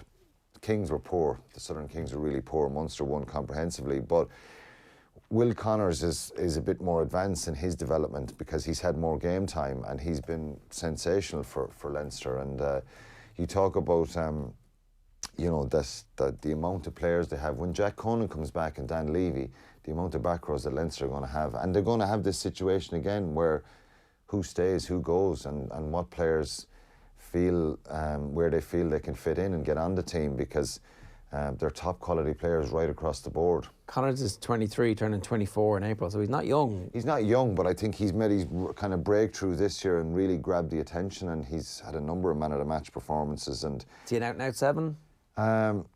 He's someone who can play 6 as well, I'd say. Right. Yeah, definitely. But he's hard and he's quick and he's aggressive and really powerful in the carry again. So it's unbelievable, you know, the amount of players that they have and young players coming through. Yeah. And that's going to be a problem for Leinster. You know, their identity that you're talking about, that Stuart Lancaster's talking about, they have that ability to select from all these homegrown players because they're coming through all the time. Connors turned down the opportunity to move to Connacht towards the end of the 2017-2018 season, and who knows, maybe his career is further advanced, but maybe getting that quality of coaching that he's had at Leinster is going to turn him into a player who, when he's 26, 27, 28, is our best number 7. So yeah, who knows? And Levy's back running, which is fantastic to hear as well. And you know, I think for none of them will want to leave now. that's the problem. How do you facilitate all those players? And that's the issue. And some of them will be, I know they can't be forced, but the other provinces, Connacht would gladly take any of those back rowers at this stage. They had a brilliant win at the weekend, I think, which kind of puts them back on track a little bit. There were a couple of points, only a point ahead of Cardiff going into that game, so they're in fourth place now. To win 29-0 against the Cardiff Blues, I think was very impressive in really, really windy conditions. They badly needed it because they've been on a poor run of late. Now, they had tough European games as well, but Connacht were really good at the weekend. It seems that the best thing to do is just stay put, because somebody will get injured. Like, if you look at the Jordy Murphy situation, he made his move to Ulster before the conclusion of that year's Champions Cup, ends up starting the Champions Cup final. That he couldn't have foreseen what would have happened a couple of weeks later than that. It's almost like a situation now that's a sign for the Leinster players to stay put. You will get your chance eventually, because obviously it's such an abrasive position in the back row. It is, yeah, and I remember back to my time at Munster. David Wallace was a British and Irish line in 2001, and at the start of the next season in September, he was playing for Gary Eoin. It's incredible how it can change very quickly. So I don't know how they're going to facilitate so many of them there, and I'm sure there's more younger players coming through who will fancy their chances, good back rows in Leinster. I don't know what I'd do as a player myself. I think you would certainly try and back yourself to stay and get selected. I think in a sense, you don't get dropped anymore unless it's the big European game, quarter-final, semi-final or final. It's rotation week after week, so it's not back then. Back when I played, you were dropped and it was like devastating, and you weren't selected, and the perception around that. Now, guys, there's so much change. Your reputation is not damaged if you don't play. But ultimately, when Leinster pick a back row for a Heineken Cup semi-final or Heineken Cup final, that's when 3 or 4 got down the pecking order. If you're sitting down there somewhere and you've been training with Ireland, or you've been close to Ireland, or you've been getting man of the match awards during the season, then you need to think about it.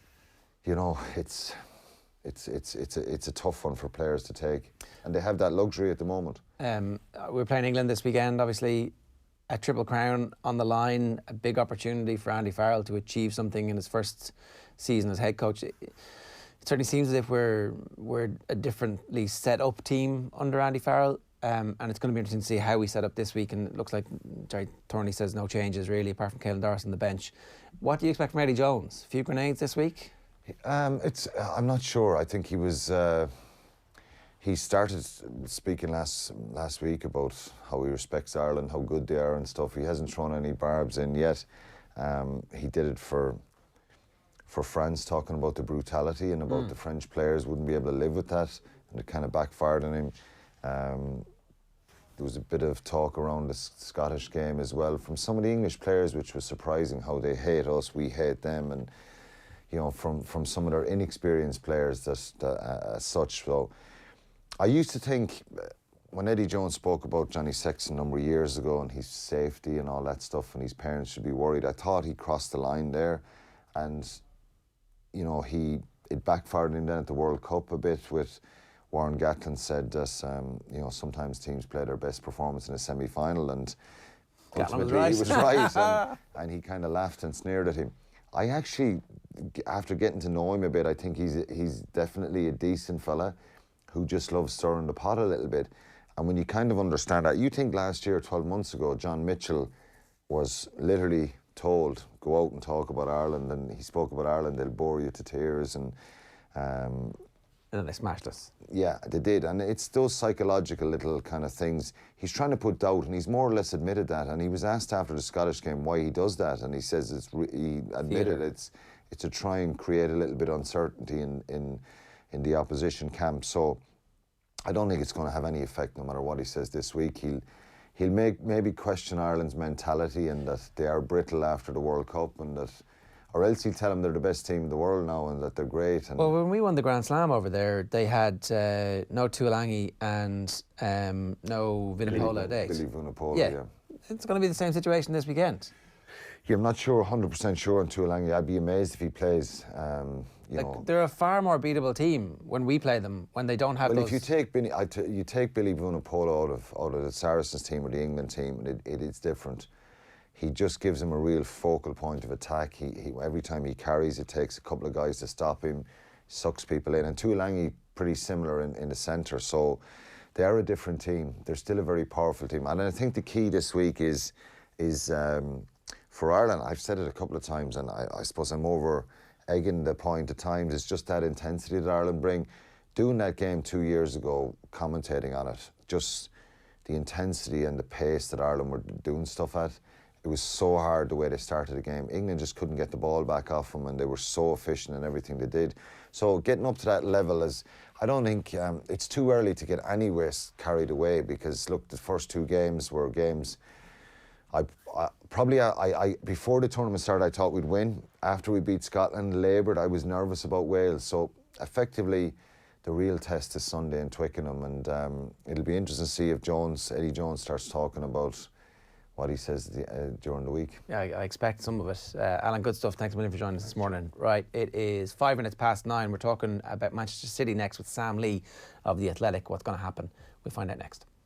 OTB AM on OTB Sports Radio, Ireland's first and only sports radio station. The question ultimately is, where do we go from here? I mean, where do we go from here? OTB Sports Radio. I drunk texted Joe Smith, "Too small Latin Hebrew," and he obviously just threw it into Google Translate or something, because he's like, thanks Danny. Yeah, the first half was good actually. Now broadcasting 24 hours a day, live on the Go Loud app, Alexa. You have a whole new world of possibilities. Google Home, tune in, and offtheball.com/radio. This is OTB Sports Radio.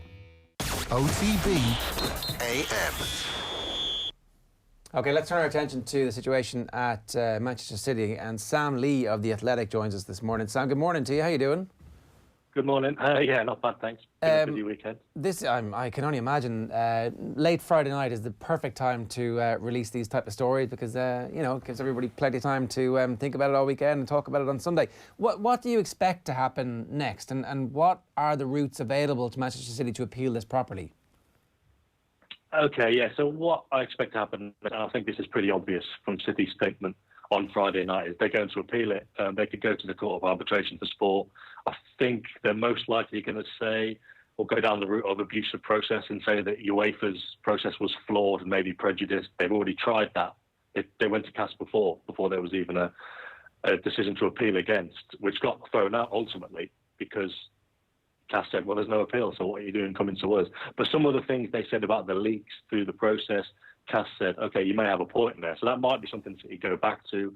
I think they're also ready to say, well, look at these guys and look at these guys and look at these guys. But the only thing with that is that's not really absolving themselves. It's kind of dragging everyone else down with them. So they might be able to get PSG or Juventus or Bayern Munich in the dock as well, but I can't see them overturning it. So basically, they need to prove their own innocence, and they will go to CAS to do that. If CAS side with UEFA, they may even go to the Swiss courts beyond that, and that then could be something that goes on for years, and they may even have to serve that Champions League ban while trying to fight and clear their name in European courts for years to come. Okay, that's interesting, because no one was quite exactly sure how that whole process would work. So just to recap, there's the technical grounds in which they might try and get this thrown out, and then there's everybody else was doing it, neither of which is like, we're not guilty here. It's more we're getting off on a legal technicality. Well, yeah, exactly. But I mean, in fairness, in the City statement and all the statements they put out, they've always said there's no evidence for their wrongdoing and that they'd be able to prove that. So I'm looking forward to see, I'm sure everyone is, is that true? Do they think they will get this overturned? Because they're supremely confident they will. But do they think they'll get it overturned because they can prove that UEFA's process was a little bit dodgy, or because they actually haven't done anything? And the emails that are in Der Spiegel and other publications from football leagues, they always say they were taken out of context.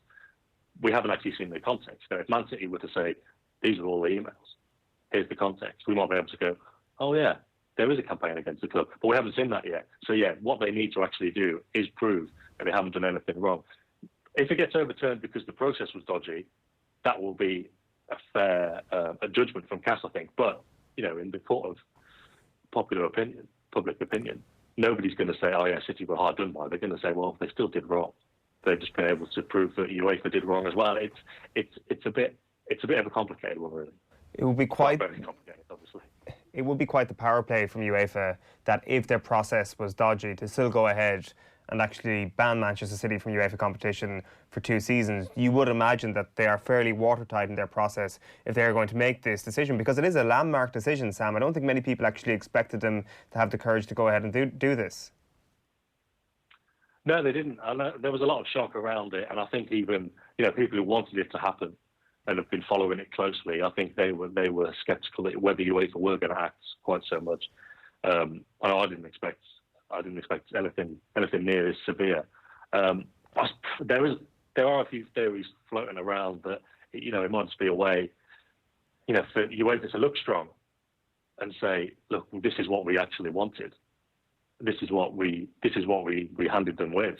But then for UEFA to kind of not exactly have the best process for it, and it eventually gets overturned by CAS, and UEFA can say, well, we did everything we wanted. We did everything we said we would, but ultimately City fought it, and they've used their financial might instead of our justice or whatever. So it might be a way for everyone to kind of win. City may get off with it, but UEFA could still look strong.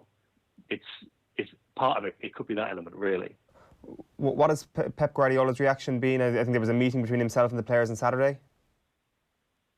Yeah, well, there was always going to be a meeting because they were on their winter break and they were going to have a training session on Saturday. So they always would have had a meeting about these are the games you've got coming up, and if you're not feeling ready, you can have a massage or whatever. But obviously now, given what happened on Friday night, it took on a bit of greater significance, and it was peak Guardiola really by all accounts. He told them, it's tempting to say siege mentality, but it was kind of, if they don't believe in us, we'll show them, and we need to go and show people that we haven't just won what we've won because of money. We've done it because we're good. We're good players, good managers, and the rest of it was quite literally focus on the next game.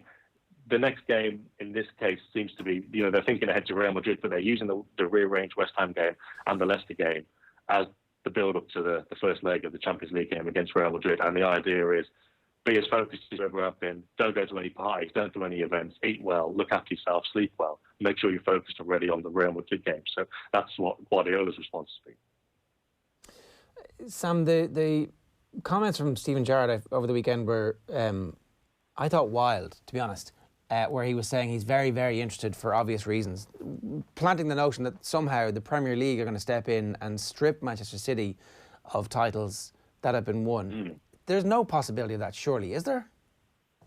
Well, I mean, all I can say really on the Premier League front is there is a possibility of points deductions, but we don't know if they would be historic or whether they would just say, oh, well, we found you guilty now, so here's the points deduction now. The Premier League have always been pretty tight-lipped on this. It's an interesting one because it always seemed like the Premier League were just kind of following UEFA's lead a little bit in the sense of, okay, well, there's an investigation, so we probably had better investigate as well. Their burden for losses, for UEFA financial fair play, it's 30 million euros over 3 years. I think the Premier League allow for losses of 100 million euros in the season, 100 million pounds even. But it's just whether they decide that they've been misled or whether they've, cooked the books effectively, inflated these sponsorships. If they do, and maybe the Premier League now feel, okay, well, UEFA have got really strong, we need to go really strong as well, then there could well be a points deduction. But I'm sure you can imagine the legal minefield that they themselves have to go through if they went where it applies to this. But I suppose it's possible. I couldn't tell you for sure because this is what the Premier League would have to decide. But I suppose it's possible if they decided that City had broken the rules between 2012 and 2016, maybe they would look at those seasons and take points from all of those seasons. And then obviously in 2014, when they won the title, just about, if they were to take 5 points off, that would be enough for Liverpool. But can you imagine? Can you imagine, the legal difficulties that would bring? City are going to take UEFA all the way. If the Premier League started taking titles off them, it would go on forever. Is there any prospect of all of these legal difficulties and the backlash against the ownership of Manchester City? Is there any prospect of the ownership deciding that this is no longer worth the hassle, that the point of owning Manchester City was supposed to be to show an entire nation state in its best possible light, and now the ownership group have been found by UEFA not to have been running things properly, that there's a contagion towards their reputation that might ultimately lead to them deciding to step away from football? Well, yeah, a colleague was saying over the weekend, this will play badly in the region around Abu Dhabi, because the first time with the Champions League stuff, they could say, well, it's definitions of earnings, and they moved the goalpost a bit, and we were compliant, and suddenly they changed this. And it's all just that kind of stuff. But now, this ban relates to deliberately misleading people, deceit and all this kind of stuff, and that will apparently not look so good. And as you say, if the goal of the ownership was to bask in the glory of a Premier League team and say, well, look, we're part of this wonderful football club that wins trophies and has got the best manager in the world and some of the best players. They're not able to bask in that glory so much right now, are they? At the moment, I don't think there's any. Well, it's very difficult to have a source inside the Abu Dhabi, tourism arm, but at the moment, it doesn't seem like there's any sense that they're ready to pull out. It does seem that they're ready to fight it all the way. By all accounts, the Sheikh himself is very annoyed at it. They place a lot of the blame on PSG's shoulders. Obviously, you've got regional politics there with Qatar and Abu Dhabi. I think they're in the mood for a battle, really. If it gets to the end and if they exhaust 10 years in the courts and they're still no better off, perhaps they'll pull out. Players-wise, then, I guess the same question could be asked if they feel their own reputation is going to be hampered by this over the next couple of weeks, months or years. But then also there is the knock-on effect of if this ban is implemented, even if it is for one season, Sam, because first of all, they're not going to have the revenues from Champions League. But second of all, they're going to have to be doubly careful this time around to not funnel money from elsewhere into transfer policy. It will have to come from very proper procedure. So there might be an air of over-caution on the part of Manchester City, which would lead to all these signings that Pep Guardiola is looking to make. That'll make them redundant. They won't happen. Yeah, well, I mean, for argument's sake, City were pulled up on this because of the leaks from football leagues. The emails. And if they're confident they're not going to get the email, and if what UEFA is saying is true, then City have basically emailed around themselves and said, well, we can get sponsorship from wherever we want, it doesn't matter. If they feel they're not going to get caught again, if they feel their emails aren't going to get hacked, if what UEFA's saying is true, and it may well be, they may well be able to prove that. City may well feel, well, we'll just get the sponsorship back from someone else again, and it doesn't matter because they may just feel, well, they're not going to catch us this time, and if they do, we're just going to prove it again. So, there is that element of it. If what they say about City is true, then what's to say they will clean up their act now? But yeah, on the other hand, from City, you mentioned the players.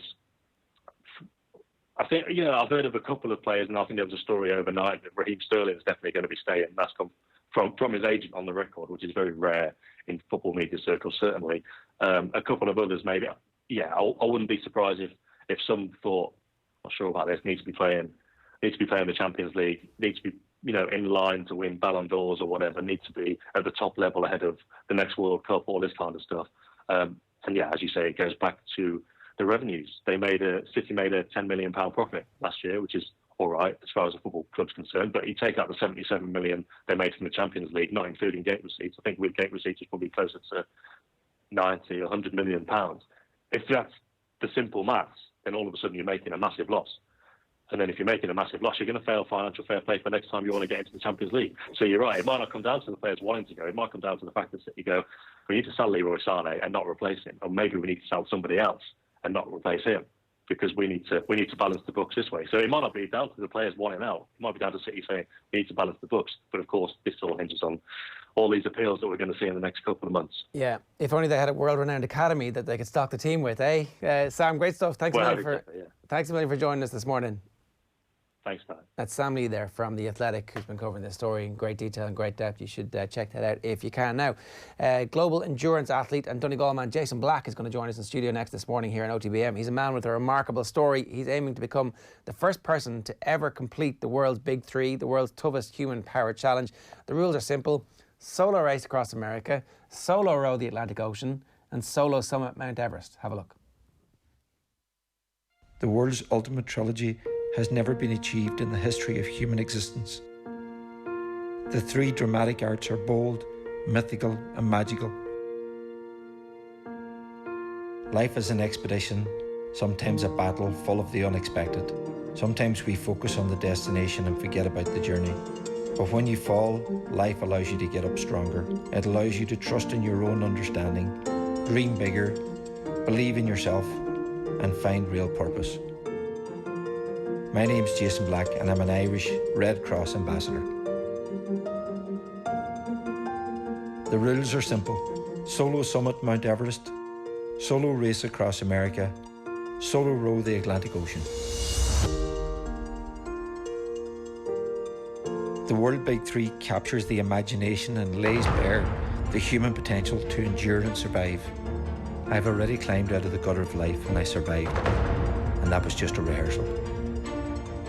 Race Across America is the world's longest and toughest. Jason, good morning to you. Good morning. How are you doing? Great, thank you. Thanks for having me here. Which stage of this are you at the moment? You've obviously done Everest. Yeah, so nailed Everest on 2013 on the north side, and incredible experience, just mind-blowing to be totally honest. As a young boy growing up in Donegal here in Ireland, never thought I could ever realise that. And so then just all ready to go now, 16th of June, Oceanside, California, 5,000 kilometres, race over to Maryland in the east coast of America. So plan of attack is 9 days, 22 hours on the bike, 2 hours off, 1 hour sleep, 1 hour to eat.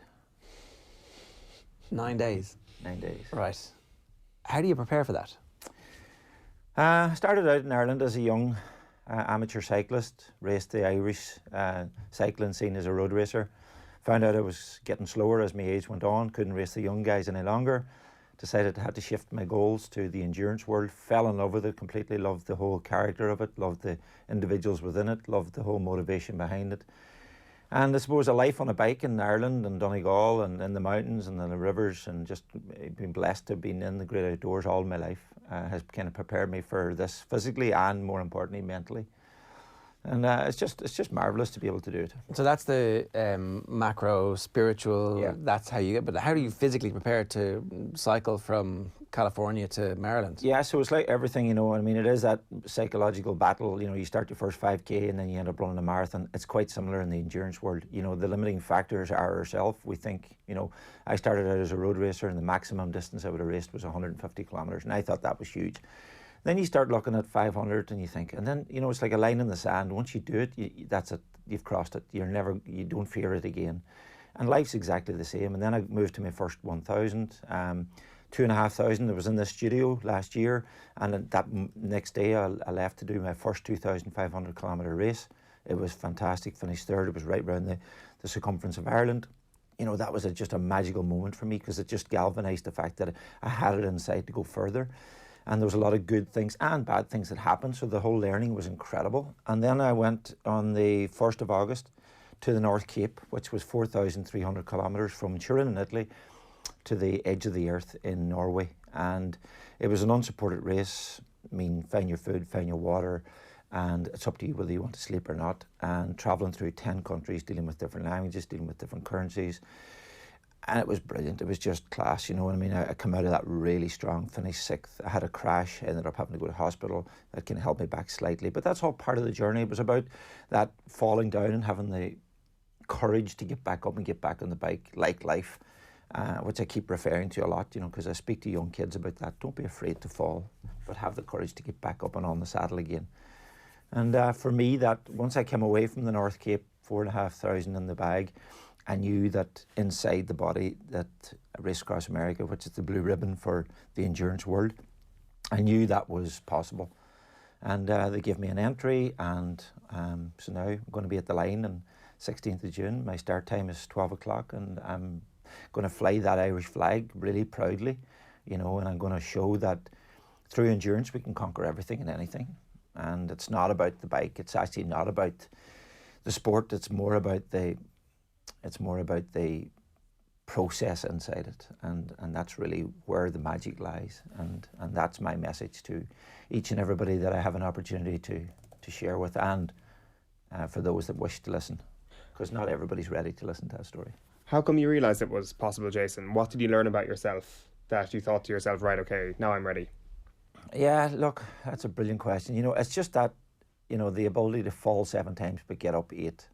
And just to trust that inner ability, you know. It's just, you know, age is a great learning curve as well. You know, when I was younger, I probably would never, even though I was probably fitter, I was certainly not stronger, but I was fitter mentally. I'm stronger today than I was physically back then, or than I am now than I was back then. So age has been a great learning for me, and through time and through the setbacks in life and through having a mortgage, experiencing death, and this is all off the bike. And I know the question you're asking is, is it not about going out and doing 1,000 kilometres every week on a bicycle? Yes, that's part of it. There's the physical preparation, which we all can do. And the limiting factor for most people that choose not to take something on like this is the mental battle that's involved. And it's, when you're at the start line of a race and you know that it's 3,000 kilometres to that finish line, how do you prepare yourself? But I don't look any further, and I mean this honestly, I don't look any further than the first kilometre. If I was to look at the 3,000 or 5,000 in America in June, I'd go bananas. So would anybody. I can only look about the next kilometre, and that's the same step. It's just that having the commitment to keep going forward. But it's great, it is about involving yourself in races throughout the world. As an endurance athlete, I'd done the race across Laos, Thailand, Cambodia. I won that last year, and then I went into the race across Ireland. I went to the North Cape. I went to Oman and raced across the desert. And you're putting yourself in extreme environments, not extreme situations, extreme environments where there's very little around you other than your own ability to survive and believe in yourself. And it's only through that experience that the magic flows. It's only when you put yourself in that environment that you really get an opportunity to see the good, the bad and the ugly. And then it's through the good and the bad and the ugly you sieve through it to make yourself better. You said there about 2 minutes ago you experienced death. Talk to us about that. Yeah, so look, I was doing a race there in September. I was delighted to be invited out to Eco Challenge in Fiji. It's deemed as one of the toughest endurance races in the world. It's 9 days through Fiji, 9 different disciplines, from whitewater rafting, deep sea diving, mountain biking, running and everything else that's unsupported. Bear Grylls set the course. 66 countries were in there. And it was the most incredible journey. It was absolutely unbelievable. Outside of the culture and the experience of the people that we met, the race itself was just, at a huge different level completely on an international stage. Sadly for me, on the last day, I picked up something in the jungle, because we're wading up to our waist in water. So we're going through different, environments that are probably murky and are carrying some feces of some sort. And I picked up something. It came in through a cut in my leg that I had picked up earlier on through rocks. That's the cut there, I think, is it? And yeah, that's it. And for me, I just my blood pressure dropped. The doctors and the medics got a hold of me and found out that they could do nothing for me in Fiji. It was kind of a red alert job, and sent for an airplane. Airlifted me to New Zealand. I crashed mid-flight. They had to resuscitate me. Whatever it was, it just attacked my internal organs, my kidneys, my lungs, my heart. All that kind of was really struggling hugely, and I don't remember any of that. I remember waking up in New Zealand. I was taken to a disease clinic, and it sounds a bit mad, but the doctors were delighted to have found this new bug that they had never witnessed and seen before. So they had to grow the cultures in the lab. And 8 days later, I was back on my feet again, and thanks to the incredible medical services globally, I'm here to tell the tale. So it's just another battle on the journey of endurance. So you died? You were clinically dead for... Mid-flight, yeah. Don't remember a thing. Right. And there were 2 French doctors on board, and they had the gear on board to shock me. Right. Bring me back. And I was talking to them 5 minutes before it. So, obviously you weren't well. You were obviously very, very sick. I was very sick, yeah. No question about it. Because in Fiji, and we were in the hospital there, they were 6s and 7s. Fabulous people, great doctors, but just didn't have the expertise to deal with the rare bug that had got inside. And there was sepsis in there. There was things flowing through my blood. And it's just a very unfortunate situation. But, it's the challenges we face when we put ourselves in that environment. What's your initial emotion when you come back to life, when you realise what's just happened? Well, I didn't, first of all, know it happened until they explained it to me. So, you do have that opportunity then on your own, because you're back in the mountains in Donegal or back in Ireland here, or you're back in your bike and you're doing long hours, and you have that opportunity to reflect on, wow, that's close. Do I dwell on it? No, I don't. Do I accept the status quo? Yes, I do. I suppose I put myself in harm's way. You don't ever step into the arena for that to happen, but you do know that there's things like that can happen. So I don't really dwell too much on it, to be honest. It's just a part and parcel of the jigsaw puzzle. We're going to see that story on Amazon Prime. Yeah, Eco Challenge is quite special. There were 66 countries, and you know, to be an Irish athlete on that was just phenomenal. You know, Bear said it was going to be the most horrific and aggressive course that they've ever built, and it was. It was day and night, non-stop for 9 days, and it was magical. And Amazon Prime are putting it out now for 10 one-hour shows now from June on. But tonight, Special Forces goes out, and you know, I'm here this morning to talk about that, and just to, you know, just to empower young people to watch the show, and through actions of 28 incredible people, the highs and lows, the good, the bad and the ugly, through endurance you can conquer again. Special Forces is the course that the Irish Rangers do, is that right? Like, yeah, look. Is it the exact same course? Is it modelled on the course? It's modelled on the course. I would say, to be honest, it's watered down, if I'm completely honest, even though it was so incredibly tough. I mean, it really was. It's not a TV show, far from it. You know, the minute you get off that bus, the 4 Rangers get at you, and it is just, you know, you enter a bubble, and it's just like, my adrenaline, and I've been used to this world quite a bit, but my adrenaline was so high for 2 days, it was just, I couldn't get it under control, because they keep you at an all-time high. You don't know when they're going to come in, they don't know what they expect from you. The drills are just non-stop, non-stop, non-stop, non-stop.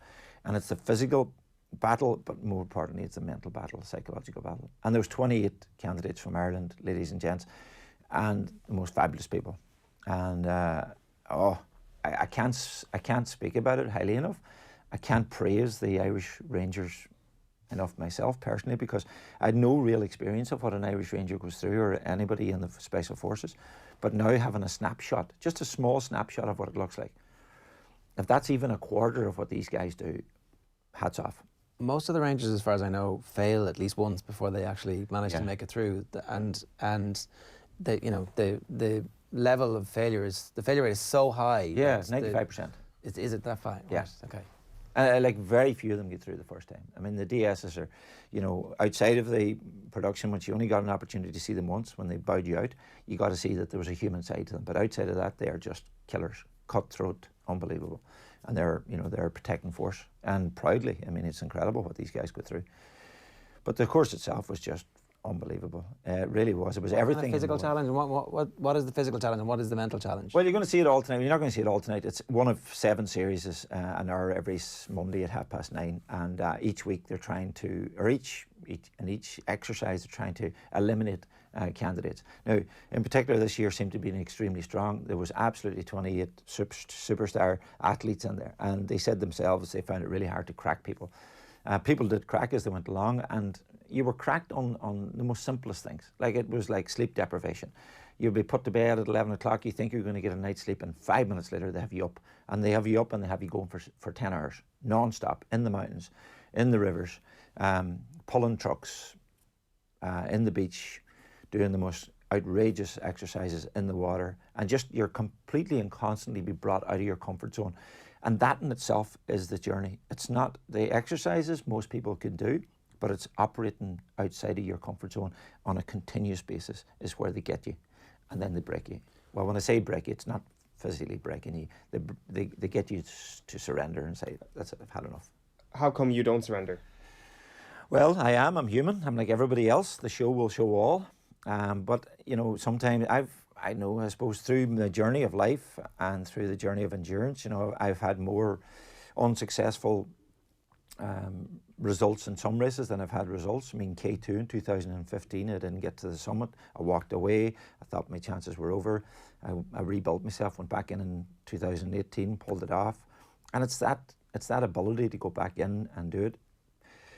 I do suffer, like I'm human like everybody else. I do suffer with the reality of defeat, or a setback where I have to step back from the situation. I haven't completed it, and I've got to rebuild myself and go forward. And, you know, that's something that's really important to me. It's, you know, accepting my limiting belief or my limiting factor, physically or mentally at the time, but having the ability just to get back up and say, right, what did I do right? What did I do wrong? How can I correct this? How can I make me stronger or fitter or faster? Was it physical? Was it mental? And then having the courage to, and I think sometimes that's the weak link, is that people, whether it's through life or through a marriage or through a work situation or through a sporting situation, when they have a setback, they blame everybody around us, and it's the blame culture. We absolutely blame everybody, but have the courage to look in the mirror and say, did I contribute to that? Was I not strong enough going into the event? How can I be better if I attempt to take it on the next time around? And that's ultimately what's really important. But to fear itself, no, embrace it. What's going through your mind at a time when you're close to breaking like that, whether it's physically, whether it's mentally? It's interesting hearing you talk about Fiji and referring to it as an amazing experience. Most people will listen to that and think, God, that sounds terrible. Same with the special forces. What is it inside your head that allows you to get through that barrier? And there are plenty of barriers in these moments. Look, you know, I embrace life, and I don't judge people, and I don't wish to be judged. I think as human beings we should allow each and every individual to be themselves, to walk in their own shoes, to have the courage to be themselves, and that's critically important in life, and we should really celebrate that. And sometimes in Ireland and in the world, we tend to look at the gaps in people and never the gains, and we should look at the gains that people make. So if you're going to run a marathon but you didn't get to the finish line, but I got 40 kilometres, well, let's celebrate the 40 kilometres and not analyse the gap. And that's really, really important. And we should change that mindset completely. And we should allow people to be themselves. And if Jason Black wants to climb Everest K2 and race to the end of the earth, we should celebrate that. And equally at the same time, I have so much courage for people that are today getting out of their bed and climbing a bigger battle than I've ever climbed in my life. They're dealing with a disability, they're dealing with suicidal thoughts, they're dealing with depression, they're dealing with financial issues. They're dealing with bullying, they're dealing with all these incredibly horrific events in life, sadly, and they're having to deal with it nearly every day of their life. I don't. I've only had to deal with it for a short time. I'm just back from Africa at the weekend. I was out for 3 weeks there, and I was in the Congo for 7 days, and I was with young kids, and it was just a horrific situation in a sense that you want to see the way these people have to live. Unfortunately, they have no money, and they're living in really tough conditions. They're after coming through the civil war with, I was in Uganda, Rwanda, and the Congo. And, you know, the effects of the civil war are still there, the amputees, the broken families, the death and the devastation. Young kids that were caught as boy soldiers returned to their families in Rwanda that their mum and dad thought they were killed. This is all what we were doing, and you know, the Irish Red Cross, and I'm an ambassador for them, they're out there doing that. And, you know, it just galvanises the fact that we're here and we've got beautiful clothes in our back, we've got a lovely house, we've got a beautiful car, and we've got money in our pocket, and we have a way around life, yet we're still not happy. And they're out there and they've got nothing, and they're the happiest people you could meet. And I stayed with them. The most expensive meal I could buy off them was €150, and they would only take maximum €5 a night for accommodation. They give me their bed, and it was just the most grounding and galvanising fact of life. So when you come back here, you look about your own challenges and your own battles, and you think you should be giving out and crying and whinging and everything, and no, it's the opposite. I want to embrace life. I really, you know, while I'm on this planet and God gave me a gift to be here, I'm going to celebrate it and I'm going to enjoy it. And that might sound corny to some people, it might sound, you know, spiritually hairy-fairy, but that's me. That's how I'm living my life. And, you know, I want to celebrate everybody that I meet, because goals are reflective of an individual, and they shouldn't be. Nobody should want to follow my goals and my ambitions. They're mine. But what we should do is have the courage to celebrate each and every one of our goals and ambitions, no matter how big or how small they are, because the small one to that individual is huge, and to a big one, to a certain individual, is quite normal. Can I follow up that sublime piece with something vaguely ridiculous? We're doing swim for a mile at the moment. Brilliant. And it's going okay. Eoin is... He's the leading shark. He's just starting out. How's it going? Not very well, Jason. What's the limiting factor? Here, this is actually very handy that you popped in. I drastically overstated my ability to actually swim, which is, believe it or not, important when you're swimming a mile. So let me just fill in some context here. We're 5 weeks into a 12-week project, right? Brilliant. And Eoin, when he first got in, was not great technically, and has just got good technically in the last 5 weeks. Has acquired a lot of skills. Is breathing over his shoulder. Is actually But I mean, you've literally climbed K2, so. I'm just looking for a little bit of inspiration for him to drive him through the next 7 weeks, because he's already started to say, look, you know, I'll show up on the day, but I'm not sure if I'm going to be able to. I haven't said that. Yeah, I'm not these are direct quotes. I would have given up by now if I didn't believe I could do it. So there's your possibility. The belief is there. You got to train. Like, I mean, it's down to the black and white. You've got to get into the pool and address the demon. And but is that not where the magic lies? I mean, the fear of the unknown is magical. I have so much respect for somebody that's getting in that's a non-swimmer. It's going to take on this a mile a week. Hopefully, it's for charity or for a cause. Yeah. And you had this. One of the other warriors was on the show, Jerry Redmond. Pro to Prison. It was on the Off the Ball show, and he's a great coach based in Dublin. You should reach out to him and he'll give you some support.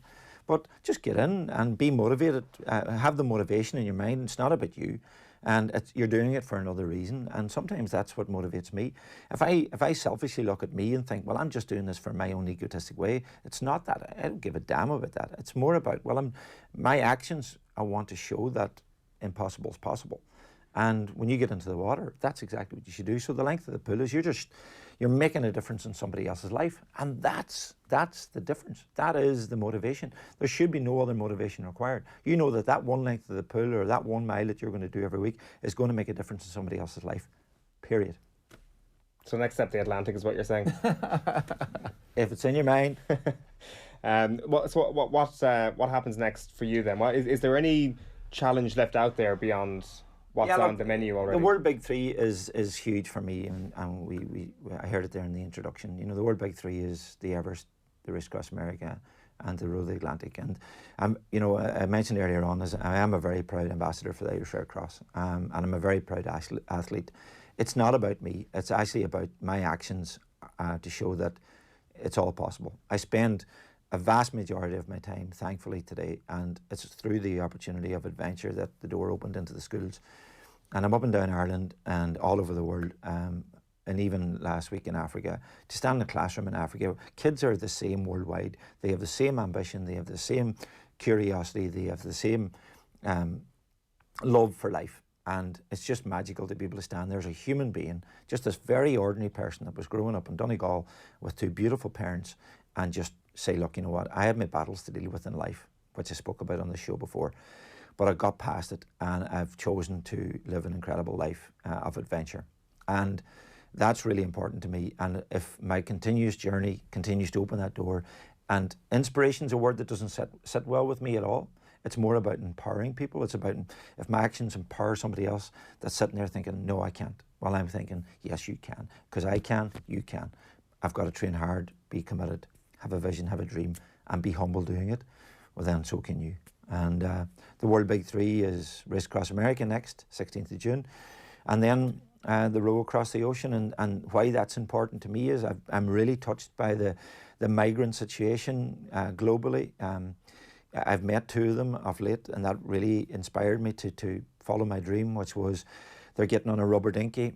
They've got no GPS, they've got no access to food or water when they're on a rubber dinghy, and they're setting sail for a better life somewhere else, and they do not know if they're going to hit land on the far side.